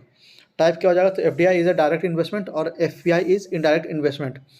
Degree of control क्या हो जाएगा, तो FDI इज हाईली कंट्रोल और FPI is very low control. Term क्या हो जाएगा, तो FDI is long term investment and FPI is short term investment. Investment is done on FDI हो जाएगा physical asset of the foreign country और FPI हो जाएगा financial asset of the foreign country. Entry and exit क्या हो जाएगा, तो FDI बहुत डिफिकल्ट है और FPI रिलेटिवली इजी हो जाएगा। रिस्क इन्वॉल्व क्या हो जाएगा, तो FDI is stable and FPI is very volatile. Issues identified with FPIs क्या क्या इश्यूज हैं,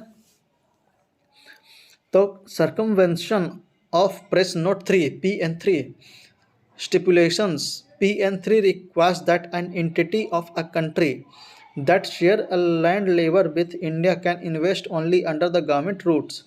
Since PN3 does not apply to FPI investment, the FPI route could potentially be misused to circumvent the stipulation of PN3। Failure to disclose related party transaction RPTs। RPTs are arrangement or deal with entities with a common interest or a relationship by companies। The framework for FPI allows indirect circumventing to the RPT disclosure requirement। SEBI's proposal for FPI regulation। Categorization of FPI। FPI may be categorized as पहला है low risk FPI government and related entities such as central bank, sovereign wealth fund etc। Moderate risk FPI pension fund or public retail fund with widespread and dispersed investor in such fund। Next is high risk FPI all other FPIs। अगला है enhanced transparency measure for high risk FPI such as fully identifying all holders of ownership, disclosure of economy and control rights etc। Additional disclosure में क्या हो जाएगा, for requiring additional disclosure the above risk categorization is to be coupled with either the quantum of concentrated investment by FPIs or the size of the overall asset under management AUM। Next is corporate debt market, उसे हम लोग अगले video lecture में करेंगे। इस video lecture को यहीं पे समाप्त करते हैं। उम्मीद है आपको वीडियो पसंद आएगा, तो कमेंट बॉक्स में जरूर बताएंगे कि आपको यह पहल कैसी लगी। और अगर आप लोग हमारे चैनल पर नए हैं और अभी तक हमारे चैनल को सब्सक्राइब नहीं किया तो प्लीज़ प्लीज़ प्लीज़ इसे सब्सक्राइब करके आप हमें सपोर्ट करें, क्योंकि हमें सपोर्ट की आपकी बहुत आवश्यकता है। और कमेंट बॉक्स में जरूर बताएं आपको यह पहल कैसी लगी और वीडियो को ज़्यादा से ज़्यादा शेयर करें लोगों तक जो इस बार की UPSC प्री देने वाले हैं। और अगर आप लोग को इसका PDF चाहिए तो व्हाट्सएप ग्रुप में ज्वाइन कीजिए और वहाँ पर आपको PDF प्रोवाइड कर दिया जाएगा। तो मिलते हैं आपसे अगले वीडियो लेक्चर में, तब तक के लिए वीडियो को देखते रहिए, रिवाइज करते रहिए। जितना ज़्यादा रिवाइज करिएगा उतना ही आपके लिए क्वेश्चंस इजी हो जाएंगे सॉल्व करना। तो मिलते हैं आपसे अगले वीडियो लेक्चर में, तब तक के लिए जय हिंद जय भारत। जय हिंद दोस्तों, फिर से आपका स्वागत है हमारे विजन IAS PT 365 सीरीज में, जिसमें लोग इकोनॉमी कर रहे हैं और यह तीसरा वीडियो लेक्चर होगा। तो उम्मीद है आप लोगों ने पहले के 2 वीडियो लेक्चर देखे होंगे। अगर नहीं देखें तो लिंक मैं डिस्क्रिप्शन बॉक्स में डाल दूंगा प्लेलिस्ट का, आप लोग जाइए उससे चेक कीजिए। और इसी के साथ हम लोगों ने पॉलिटी का भी PT 365 कर लिया था, तो अगर आप लोगों ने उसे भी नहीं देखा तो उसे भी आप लोग जाइए चेक कीजिए और उसे भी देखिए। आपसे बस ये अनुरोध है कि अगर आप लोग हमारे चैनल पर नए हैं और अभी तक हमारे चैनल को सब्सक्राइब नहीं किया तो प्लीज़ प्लीज़ प्लीज़ इसे सब्सक्राइब करके हमें सपोर्ट करें, क्योंकि आपके सपोर्ट से ही हमें प्रोत्साहन मिलता है और अच्छे अच्छे वीडियो आपके लिए बना के लाते हैं। इस चैनल पे आपको यूपीएससी प्री 2024 तक के लिए सारा का सारा मटेरियल, आपको करंट अफेयर का लगभग हर मटेरियल मिलेगा। तो आप लोग बस हमारे साथ बने रहें, जुड़े रहें और इस वीडियो को ज़्यादा से ज़्यादा शेयर करें उन लोगों तक जो इस बार के यूपीएससी प्री देने वाले हैं, ताकि उन्हें भी इसका लाभ मिल सके और आप भी इससे का ज़्यादा से ज़्यादा लाभ उठा पाएँ। इस सीरीज़ को जितना ज़्यादा बार देखें उतना ही अच्छा रहेगा आपके रिवीजन के लिए, क्योंकि उससे आपका रिवीजन अच्छे से हो सकेगा और आप लोग एग्जाम में अच्छा परफॉर्म कर सकेंगे। तो आइए शुरू करते हैं आज का हमारा टॉपिक। शुरू करने पहले यही आपसे अनुरोध है कि अगर आप लोग हमारे चैनल पर नए हैं और अभी तक हमारे चैनल को सब्सक्राइब नहीं किया तो प्लीज़ प्लीज़ प्लीज़ इसे सब्सक्राइब करें और कमेंट बॉक्स में ज़रूर बताएं आपको हमारी यह पहल कैसी लग रही है और आप इससे कितने लाभान्वित हो रहे हैं। अगर आपको कोई भी तरह का पीडीएफ चाहिए या यही पीडीएफ में चाहिए तो आप इस डिस्क्रिप्शन बॉक्स में हमारा व्हाट्सएप ग्रुप का लिंक डाला हुआ है, आप लोग उसे भी सब ज्वाइन करिए और वहाँ पे आपको पीडीएफ मिल जाएगा। तो आइए शुरू करते हैं आज का हमारा टॉपिक से, कॉर्पोरेट डेट मार्केट से। तो न्यूज़ में क्यों रहा, तो recently SEBI released a framework for rolling out the corporate debt market development fund CDMDF। About CDMDF क्या है, तो fund CDMDF established as an alternate investment fund will purchase investment grade corporate debt securities during market stress. Alternate investment fund AIF क्या है, तो refers to any privately pooled fund established or incorporated in India for investing. These funds are collected from sophisticated investors such as angel investor, venture capitalist, etc. Invest grade क्या होगा, तो invest grade refers to the quality of a company's credit. The company must be rated at BBB or higher to be considered as investment grade issue. Objective क्या है, तो during market stress the debt market faces redemption pressure in the open market, especially scheme with long maturity period. CDMDF will help the market by providing liquidity access in such times. The fund aims to emulate the RBI's liquidity support for the banks in the context of the corporate debt market. Contribution क्या होगा, तो contribution to the fund shall be mandatory for specified debt oriented MF schemes and assessment management companies AMCs. Tenure का होगा, तो initially 15 years, it can be extended as per SEBI's mandate. Corporate debt market क्या होगा, तो bond या credit market और fixed income market is the collective name given to all traders and issues और debt securities, broadly dividing into government debt market and corporate debt market. Issue क्या होगा, तो companies issue corporate bond to finance current operations, expand product lines और open new manufacturing facilities. Nature क्या होगा, तो corporate bonds usually describe long term debt instrument that provide a maturity of at least 1 year। Regulation कैसे होगा, तो SEBI has jurisdiction over the corporate debt market. The regulatory jurisdiction between the SEBI and RBI was clarified in 2000 by an amendment to the Securities Contract Regulation Act 1956. Under this, RBI's regulatory jurisdiction include money market and government securities. Status of the market in India क्या है, तो outstanding corporate bond in India as a percentage of GDP stood around 17% in March 2022. The same figure for other emerging Asian economic are much higher. South Korea more than 80%, Malaysia more than 50%, and China about 40%. Significance of corporate debt market. Investment needs क्या होगा, तो shift from a consumption driven to an investment led economy and emphasized by the Economic Survey 2018-19. Efficient allocation of resources, additional avenue for corporates to raise fund cost effectively and reduce reliance on bank finance. Health of corporate balance sheet, reduce corporate reliance on external communal borrowing ECBs, which is subject to volatility in the international market. Investor service fund ISF and investor protection fund IPF। News में क्यों था, तो securities and exchange board of India SEBI came out with the comprehensive guidelines for investors protection fund IPF and investor service fund ISF maintained by stock exchange and depositories. Investor protection fund IPF क्या हुआ, तो objective of establishing an IPF is to protect the interest of participants like stock broker and investor of the exchange. Establishment क्या होगा, तो all stock exchangers and depositors shall establish an IPF. A depository is a financial institution or organization that accepts deposit from business and individuals and assets in buying and selling financial instruments such as stocks and bonds. For example, demat account can be opened in India only if depositors Central Depository Service India Limited CDSL and National Securities Depository Limited NSDL.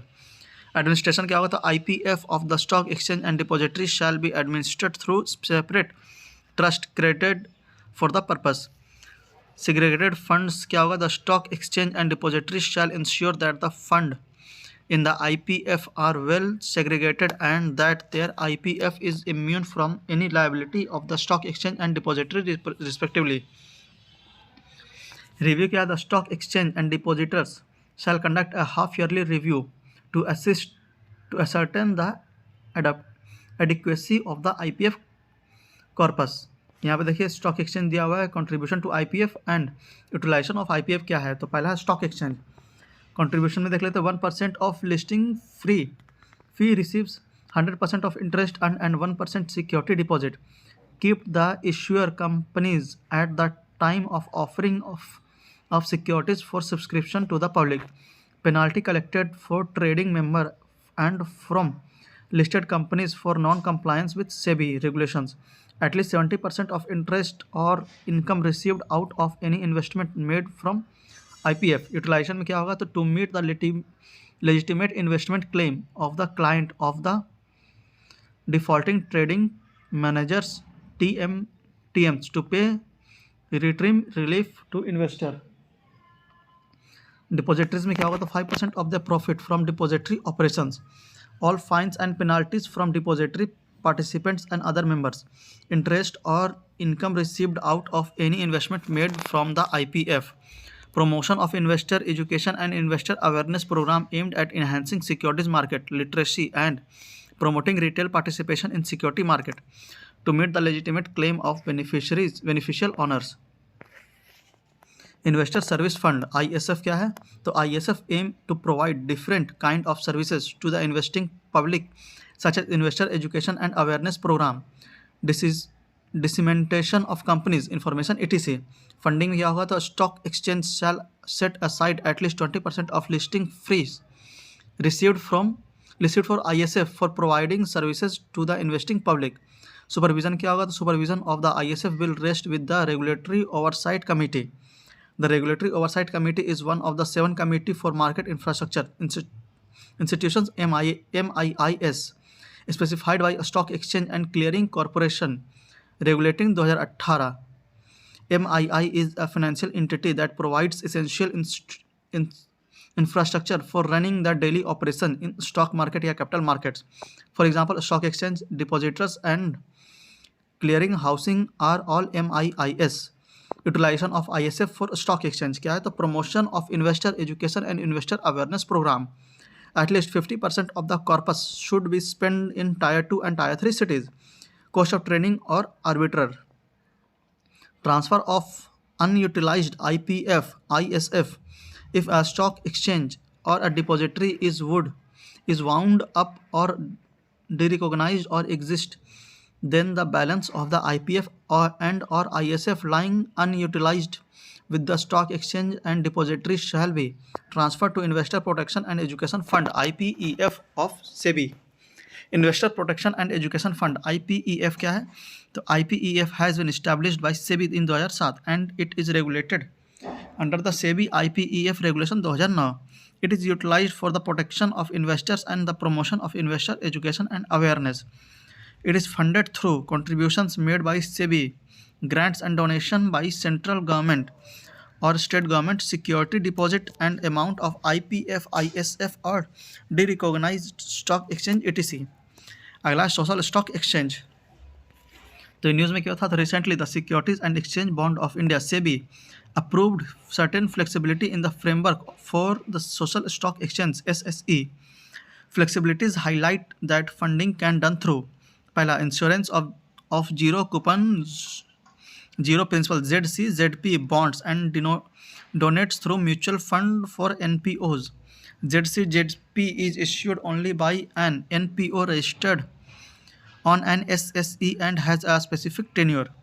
It neither offer interest nor return the principal.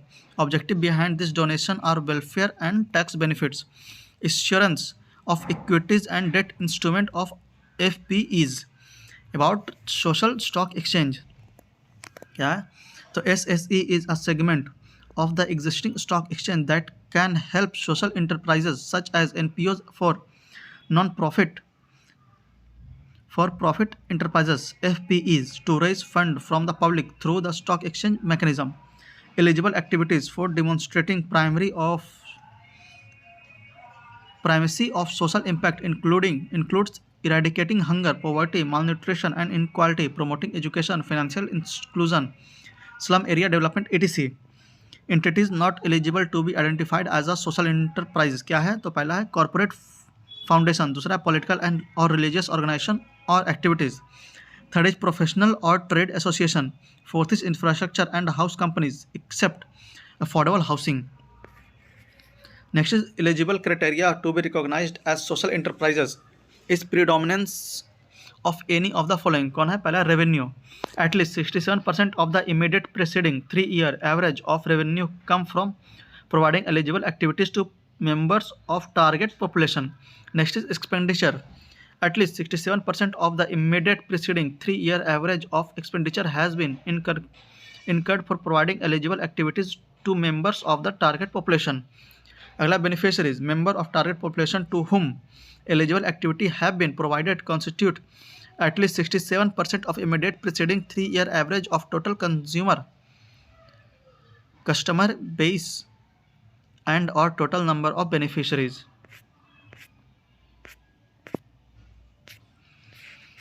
अगला है external sector. External sector के अंदर देखते हैं पहला news क्या था. तो exchange rate management in India. News में क्यों था? तो Indian rupee valuation against currency of major trading partner has surged to a new 2-year high on central bank intervention and elevated domestic inflation. What is currency valuation क्या होता है? तो it refers to process of determining the relative worth of value of one currency in term of other. The most common method to value currency is through exchange rate. It is influenced by several factors including interest rate, inflation, capital flow, money supply etc. Methods for exchange rate determination क्या है? तो पहला है fixed exchange rate. उसमें value of currency is pegged या fixed to the value of another currency, basket of currencies या commodity like gold. Central bank actively intervene to maintain the fixed rate. Flexible floating rate exchange rate दूसरा है. तो इसमें क्या है? तो determined by the market forces that is demand and supply of currency in international market. Central bank does not intervene directly. Third is managed exchange rate determined by market force but central bank may occasionally intervene to influence the exchange rate. फिर है effect of exchange rate. क्या effect है? तो पहला है inflation.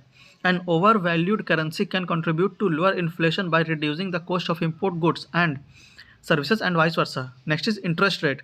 Central bank may respond to a strengthening currency by lowering interest rate to stimulate economic activity and vice versa. Next is economic growth. While a stronger currency can contribute to lower inflation, it may reduce export-driven sector, consequently a decline in overall economic growth. Trade में क्या effect पड़ेगा? तो a stronger currency may contribute to trade deficit and export becomes less competitive and import become more attractive to domestic consumer. अगला capital flow. A strong currency may attract more foreign direct investment as investor seek higher return due to currency appreciation. Exchange rate determination in India क्या है? तो currently nominal and real effective exchange rate NEER and REER evaluation are used.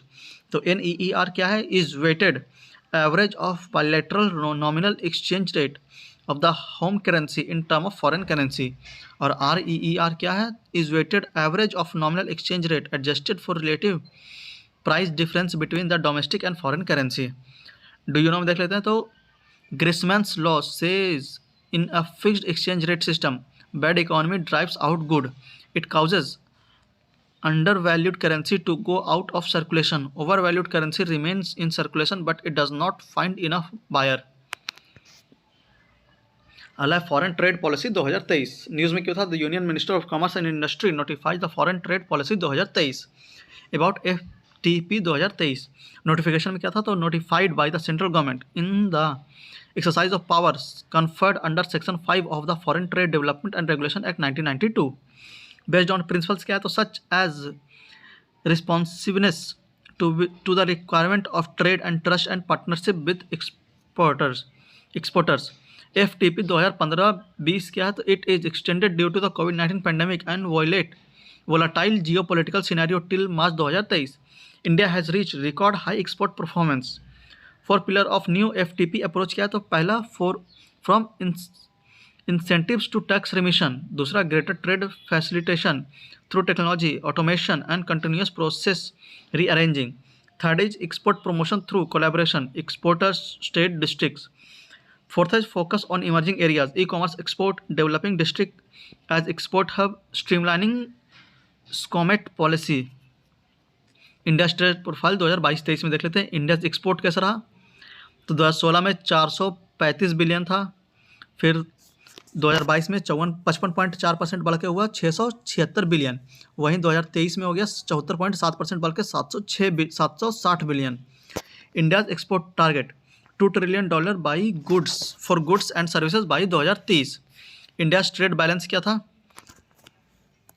तो यहाँ पर देख लेते हैं, merchandise trade deficit, फिर उसी तरह से यहाँ पे सर्विस ट्रेड डेफिसिट और उसी तरह से overall trade deficit. India top export commodities में क्या होगा तो पहला पेट्रोलियम हो जाएगा, दूसरा इलेक्ट्रॉनिक गुड्स, तीसरा राइस, चौथा केमिकल और पांचवा ड्रग एंड फार्मास्यूटिकल्स।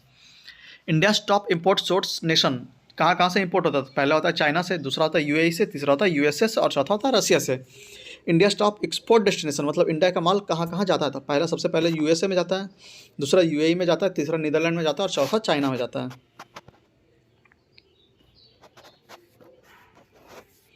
नेक्स्ट है trade facilitation and ease of doing business EODB FTP 2023।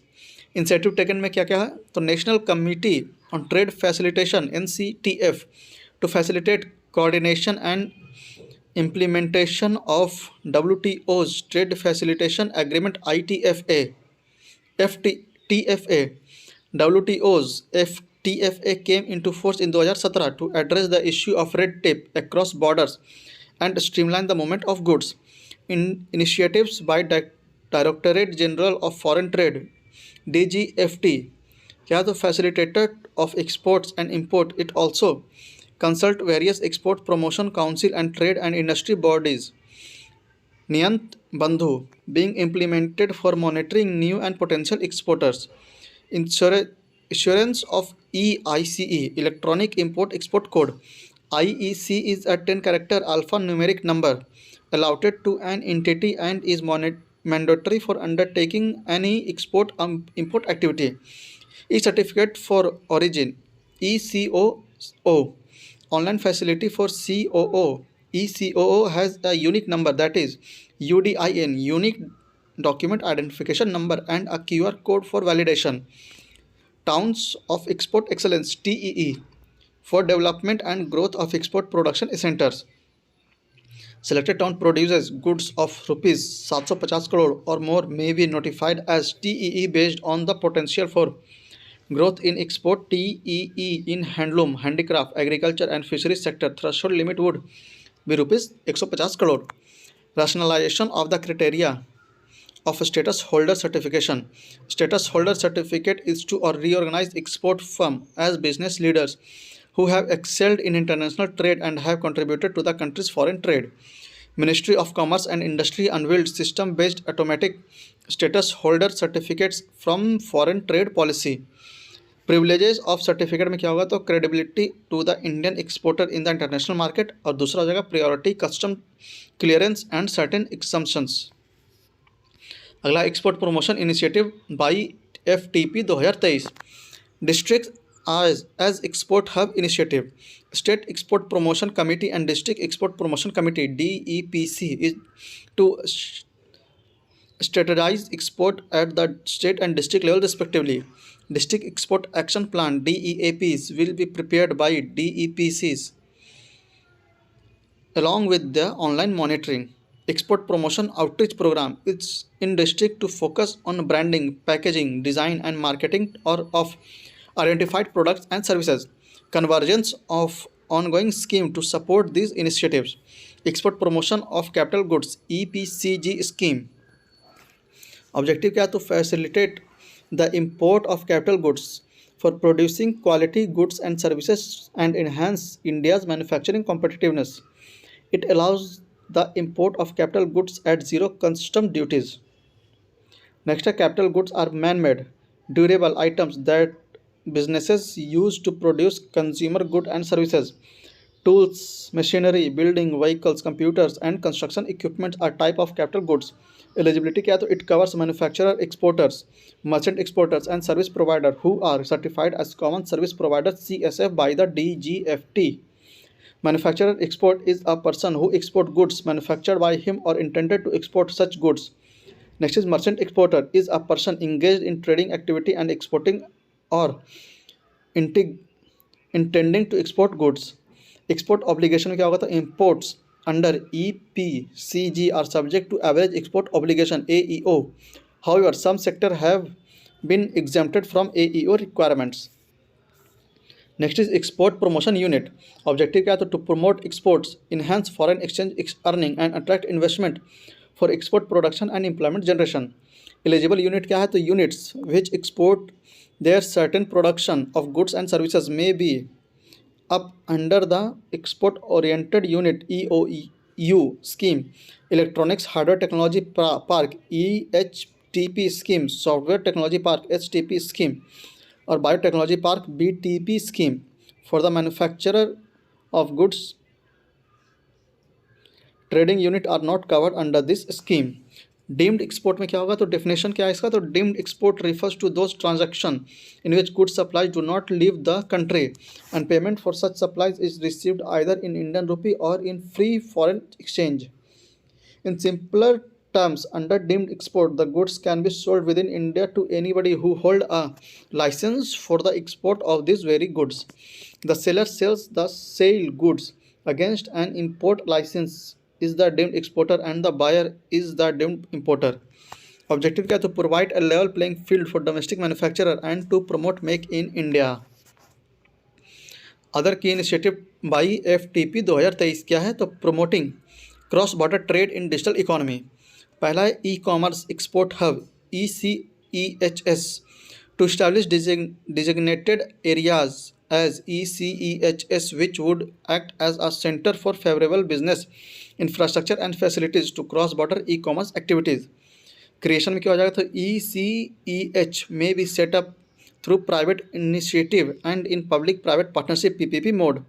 Nature of ECEH operations क्या होगा? तो ECEH will function to achieve agglomeration benefit like certification and testing facilities and dedicating logistic infrastructure among others. Entitlement ECEH may be provided with financial assistance under the Market Access Initiative MAI scheme. Promotion of e-commerce export through postal route. डाक घर निर्यात kendras shall be operationalized through the country to work in a hub and spoke model with foreign post office FPOs to facilitate cross-border e-commerce. Duty exemption remission scheme. Advance authorization AA imports under AA are exempted from payment of basic customs duty, additional custom duty, education cess, anti-dumping duty, countervailing duty, safeguard duty, transaction product specified safeguard duty whenever applicable. Duty free import authorization DFIA. Duty free import authorizations shall be exempted only from payment of basic custom duties BED. Schemes for remission of duties and tax on exported production RODTEP. Its objective is to refund currently unrefunded duties, tax levies at the central, state and local level borne on the exported product. It is notified by the Department of Commerce, Ministry of Commerce and Industry and is administered by the Department of Revenue, Ministry of Finance. SOCMET क्या है? तो special chemical organisation material equipment and technologies. Regulation of dual use items क्या है? तो इन conformance with the guidelines and control list of international convention and obligation as well as multilateral export control regime MECRs. India has regulated the export of dual use items, nuclear related items including software and technology via SCOMAT. It is either prohibited or permitted under the authorization unleashed, specifically exempted. SCOMAT list. It is India's national export control list and is aligned to the control list of all the MECRS and conventions. SCOMAT items are regulated under the Weapons of Mass Destruction and Their Delivery System Prohibition of Unlawful Activity Act 2005. Imported goods covered under the SCOMAT list are not permitted for export. Outreach programs of SCOMAT will be organized by DGFT in association with Administrative Ministries, Department of Trade Association for effective awareness among the import dealing with trade and manufacture in particular of SCOMAT item. यहाँ पे SCOMAT category दिया हुआ है, SCOMAT items है, judicial licensing authority है, तो पहला 0, nuclear material, nuclear related and other material equipment and technology, तो उसके लिए डिपार्टमेंट ऑफ एटॉमिक एनर्जी। पहला है toxic chemical agents and other chemicals, तो उसके लिए directorate general of foreign trade DGFT। Next is micro organism toxins, DGFT general. Next is materials processing equipment and related technologies DGFT। Next is nuclear related and other equipment and technology not controlled under the category 0, तो इसके लिए DGFT। Next is aerospace system equipment including production and test equipment and related technology and specifically designed components and accessories thereof, तो इसके लिए DGFT। Next is munition list, तो इसके लिए department of defence production DDP ministry of defence. Next is reserved, तो उसके लिए DGFT। And last is special materials and related equipment, material processing, electronics, computer, telecommunication, information securities, sensors and lasers, navigation and avionics, marine, aerospace and propulsion, इसके लिए DGFT। अगला free trade agreement FTA of India, तो news में क्या था, तो recently the union cabinet approved signing and ratification of bilateral investment treaty BIT with United Arab Emirates UAE। About BIT क्या होता है, BIT is a reciprocal agreement for according protection to investment by national and companies of one state in another state। Kindly note that the detail of BIT and India UAE relationship will be covered in International Relation IR edition of PT 365। ठीक है, तो about free trade agreement FTA क्या है, तो FTA is a treaty between 2 और मोर countries that reduces और eliminates barrier to trade between the countries। FTA usually cover trade in goods or services। FTA can also cover other intellectual property rights, IPRs, investment, government procurement and competition policy। FTA is essentially a discriminatory system in contrast to the fundamental principle of the WTO। However, FTA are authorized under the WTO। A country may enter an FTA if it observes certain conditions stipulated in the relevant provision of WTO agreement। India's FTA क्या है, तो India has signed 13 FTA with various countries। This includes Sri Lanka, Nepal, Bhutan, Thailand, Singapore, South Korea, Japan, Malaysia, Mauritius, United Arab Emirates and Australia। Exports to countries region with which India shared trade agreements such as FTAs have registered a growth of 20.75% in last 5 years। Recent development in FTAs of India क्या है, तो innovative design। पहला, for the first time India has included digital trade within the ambit of its FTA with UAE। Second, addressing NTBs। Recently signed FTA like Australia, India also addressed the non-tariff barrier NTBs। Next is focus on the service sector। Previous agreement did not pay for the reverse trade in services। Next is natural trading partners। The trade basket of these nations show a good degree of complementarity, thus classifying them as a natural trading partners। Next is India ASEAN FTA। India and the Association of South Asian Nations (ASEAN) has agreed to conclude the review of the existing FTA in goods by 2025. Types of FTA कितने type के होते हैं? तो पहला economic union, common market where members integrate monetary and physical policy. Next is common market. Custom union where member allow the movement of labour and capital. Next is custom union, member apply a common external tariff for non-members. Free trade agreement FTA, member reduce tariff on trade among themselves. Next is professional trade agreement PTA, reducing duties on an agreed number of products. अगला topic है global trade barrier. News में क्या था? तो world trade organisation WTO flagged growing fragmentation in international trade with an over 9-fold increase in the number of trade concern raised between 2015 and 2022. What are trade barrier? तो definition इसका क्या है? तो a trade barrier refers to an regulation of policy that restricts international trade, especially tariff, quotas, license, etc. Types में क्या हो जाएगा? तो there can be tariff and non-tariff barrier in trade.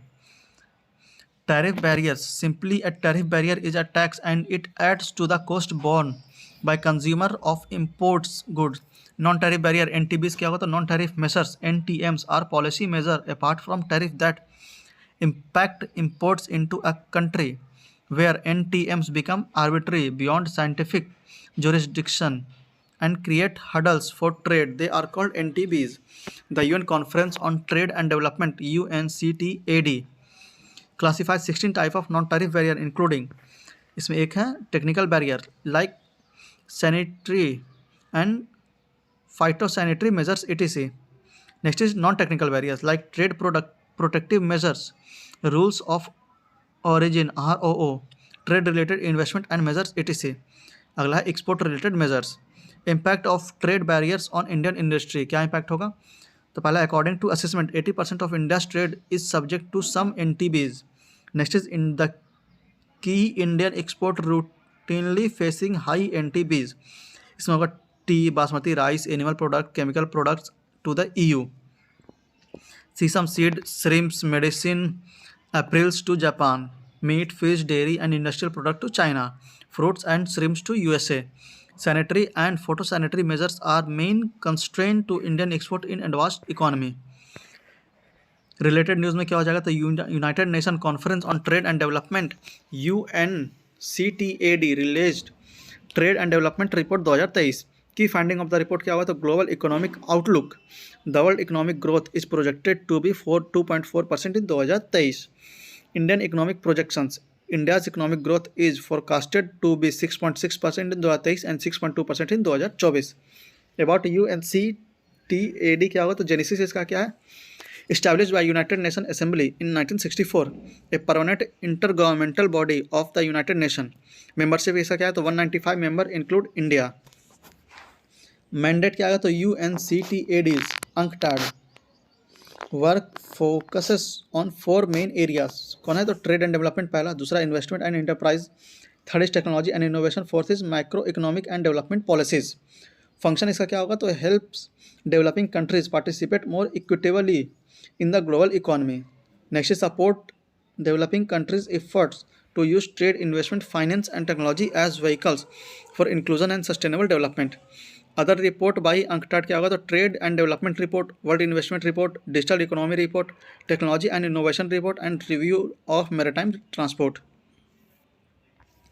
अगला है वर्ल्ड ट्रेड ऑर्गेनाइजेशन WTO. तो ये news में क्यों रहा?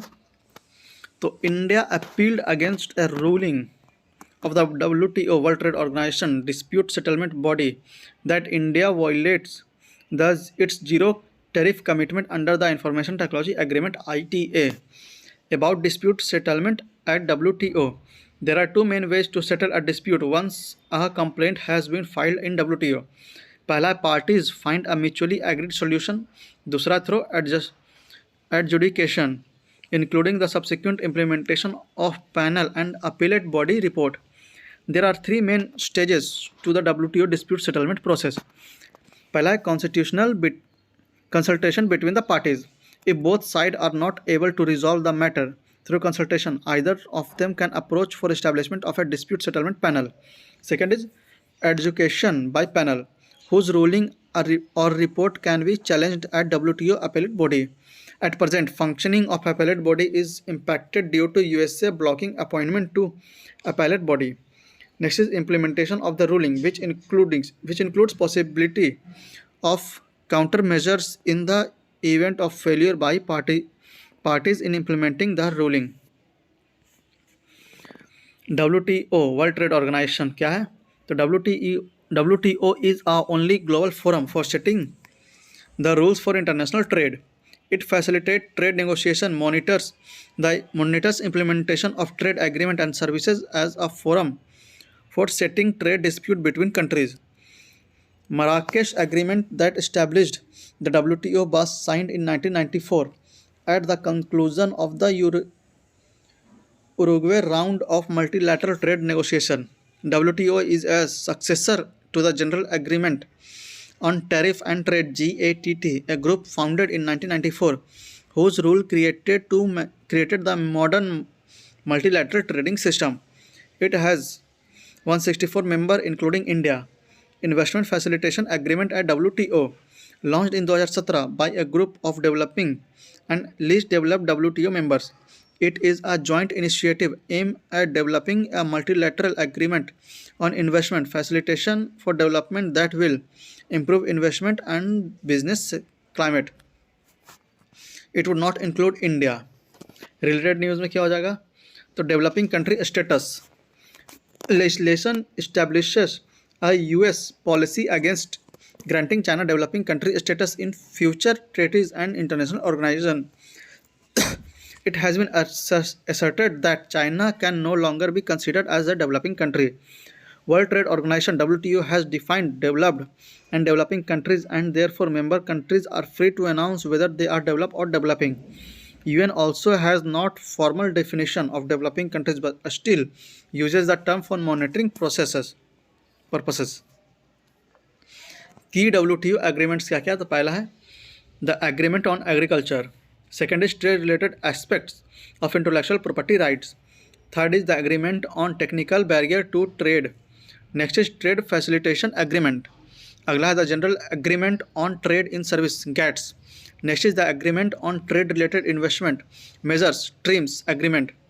Next is the agreement on the application of sanitary and phytosanitary measures. अगला टॉपिक है डी-डॉलराइजेशन. तो न्यूज़ में क्यों था?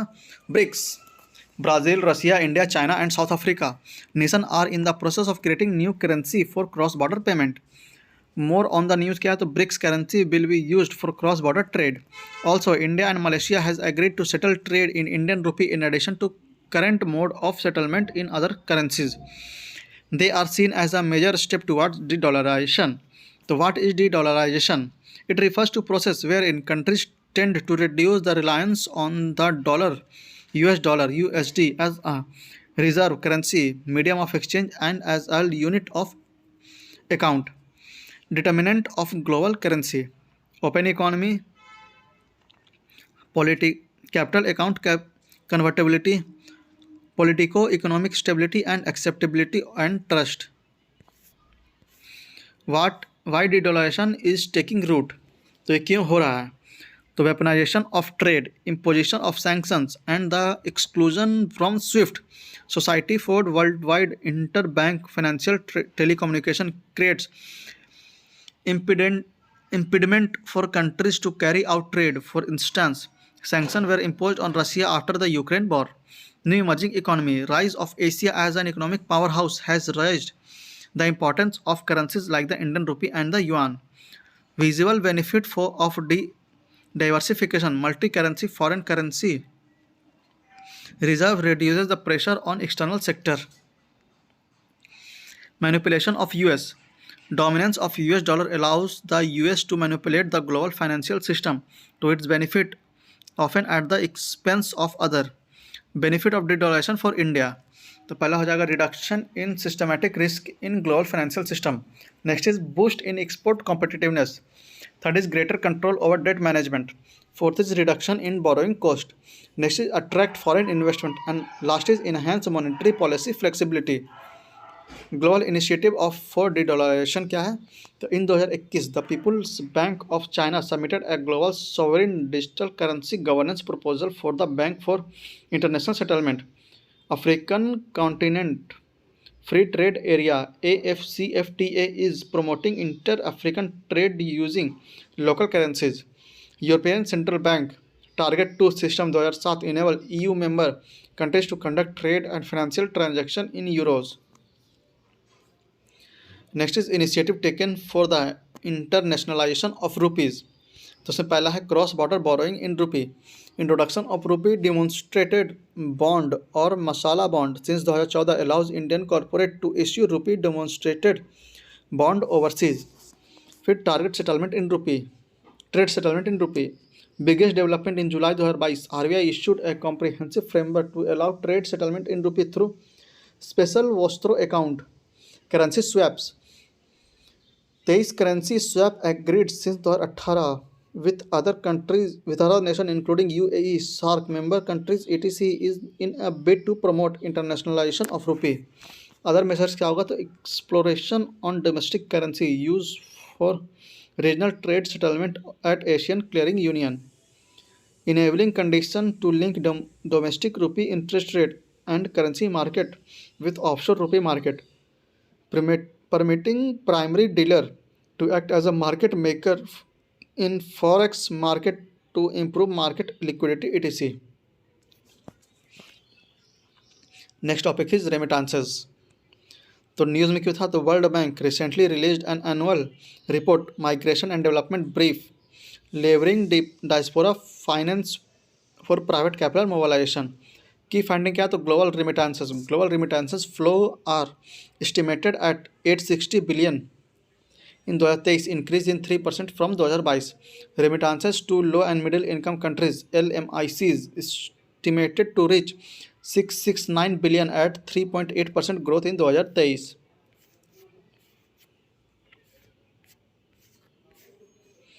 Remittances contributed to be the primary source of external finance for LMICs during 2023 relative to FDI and official development assistance.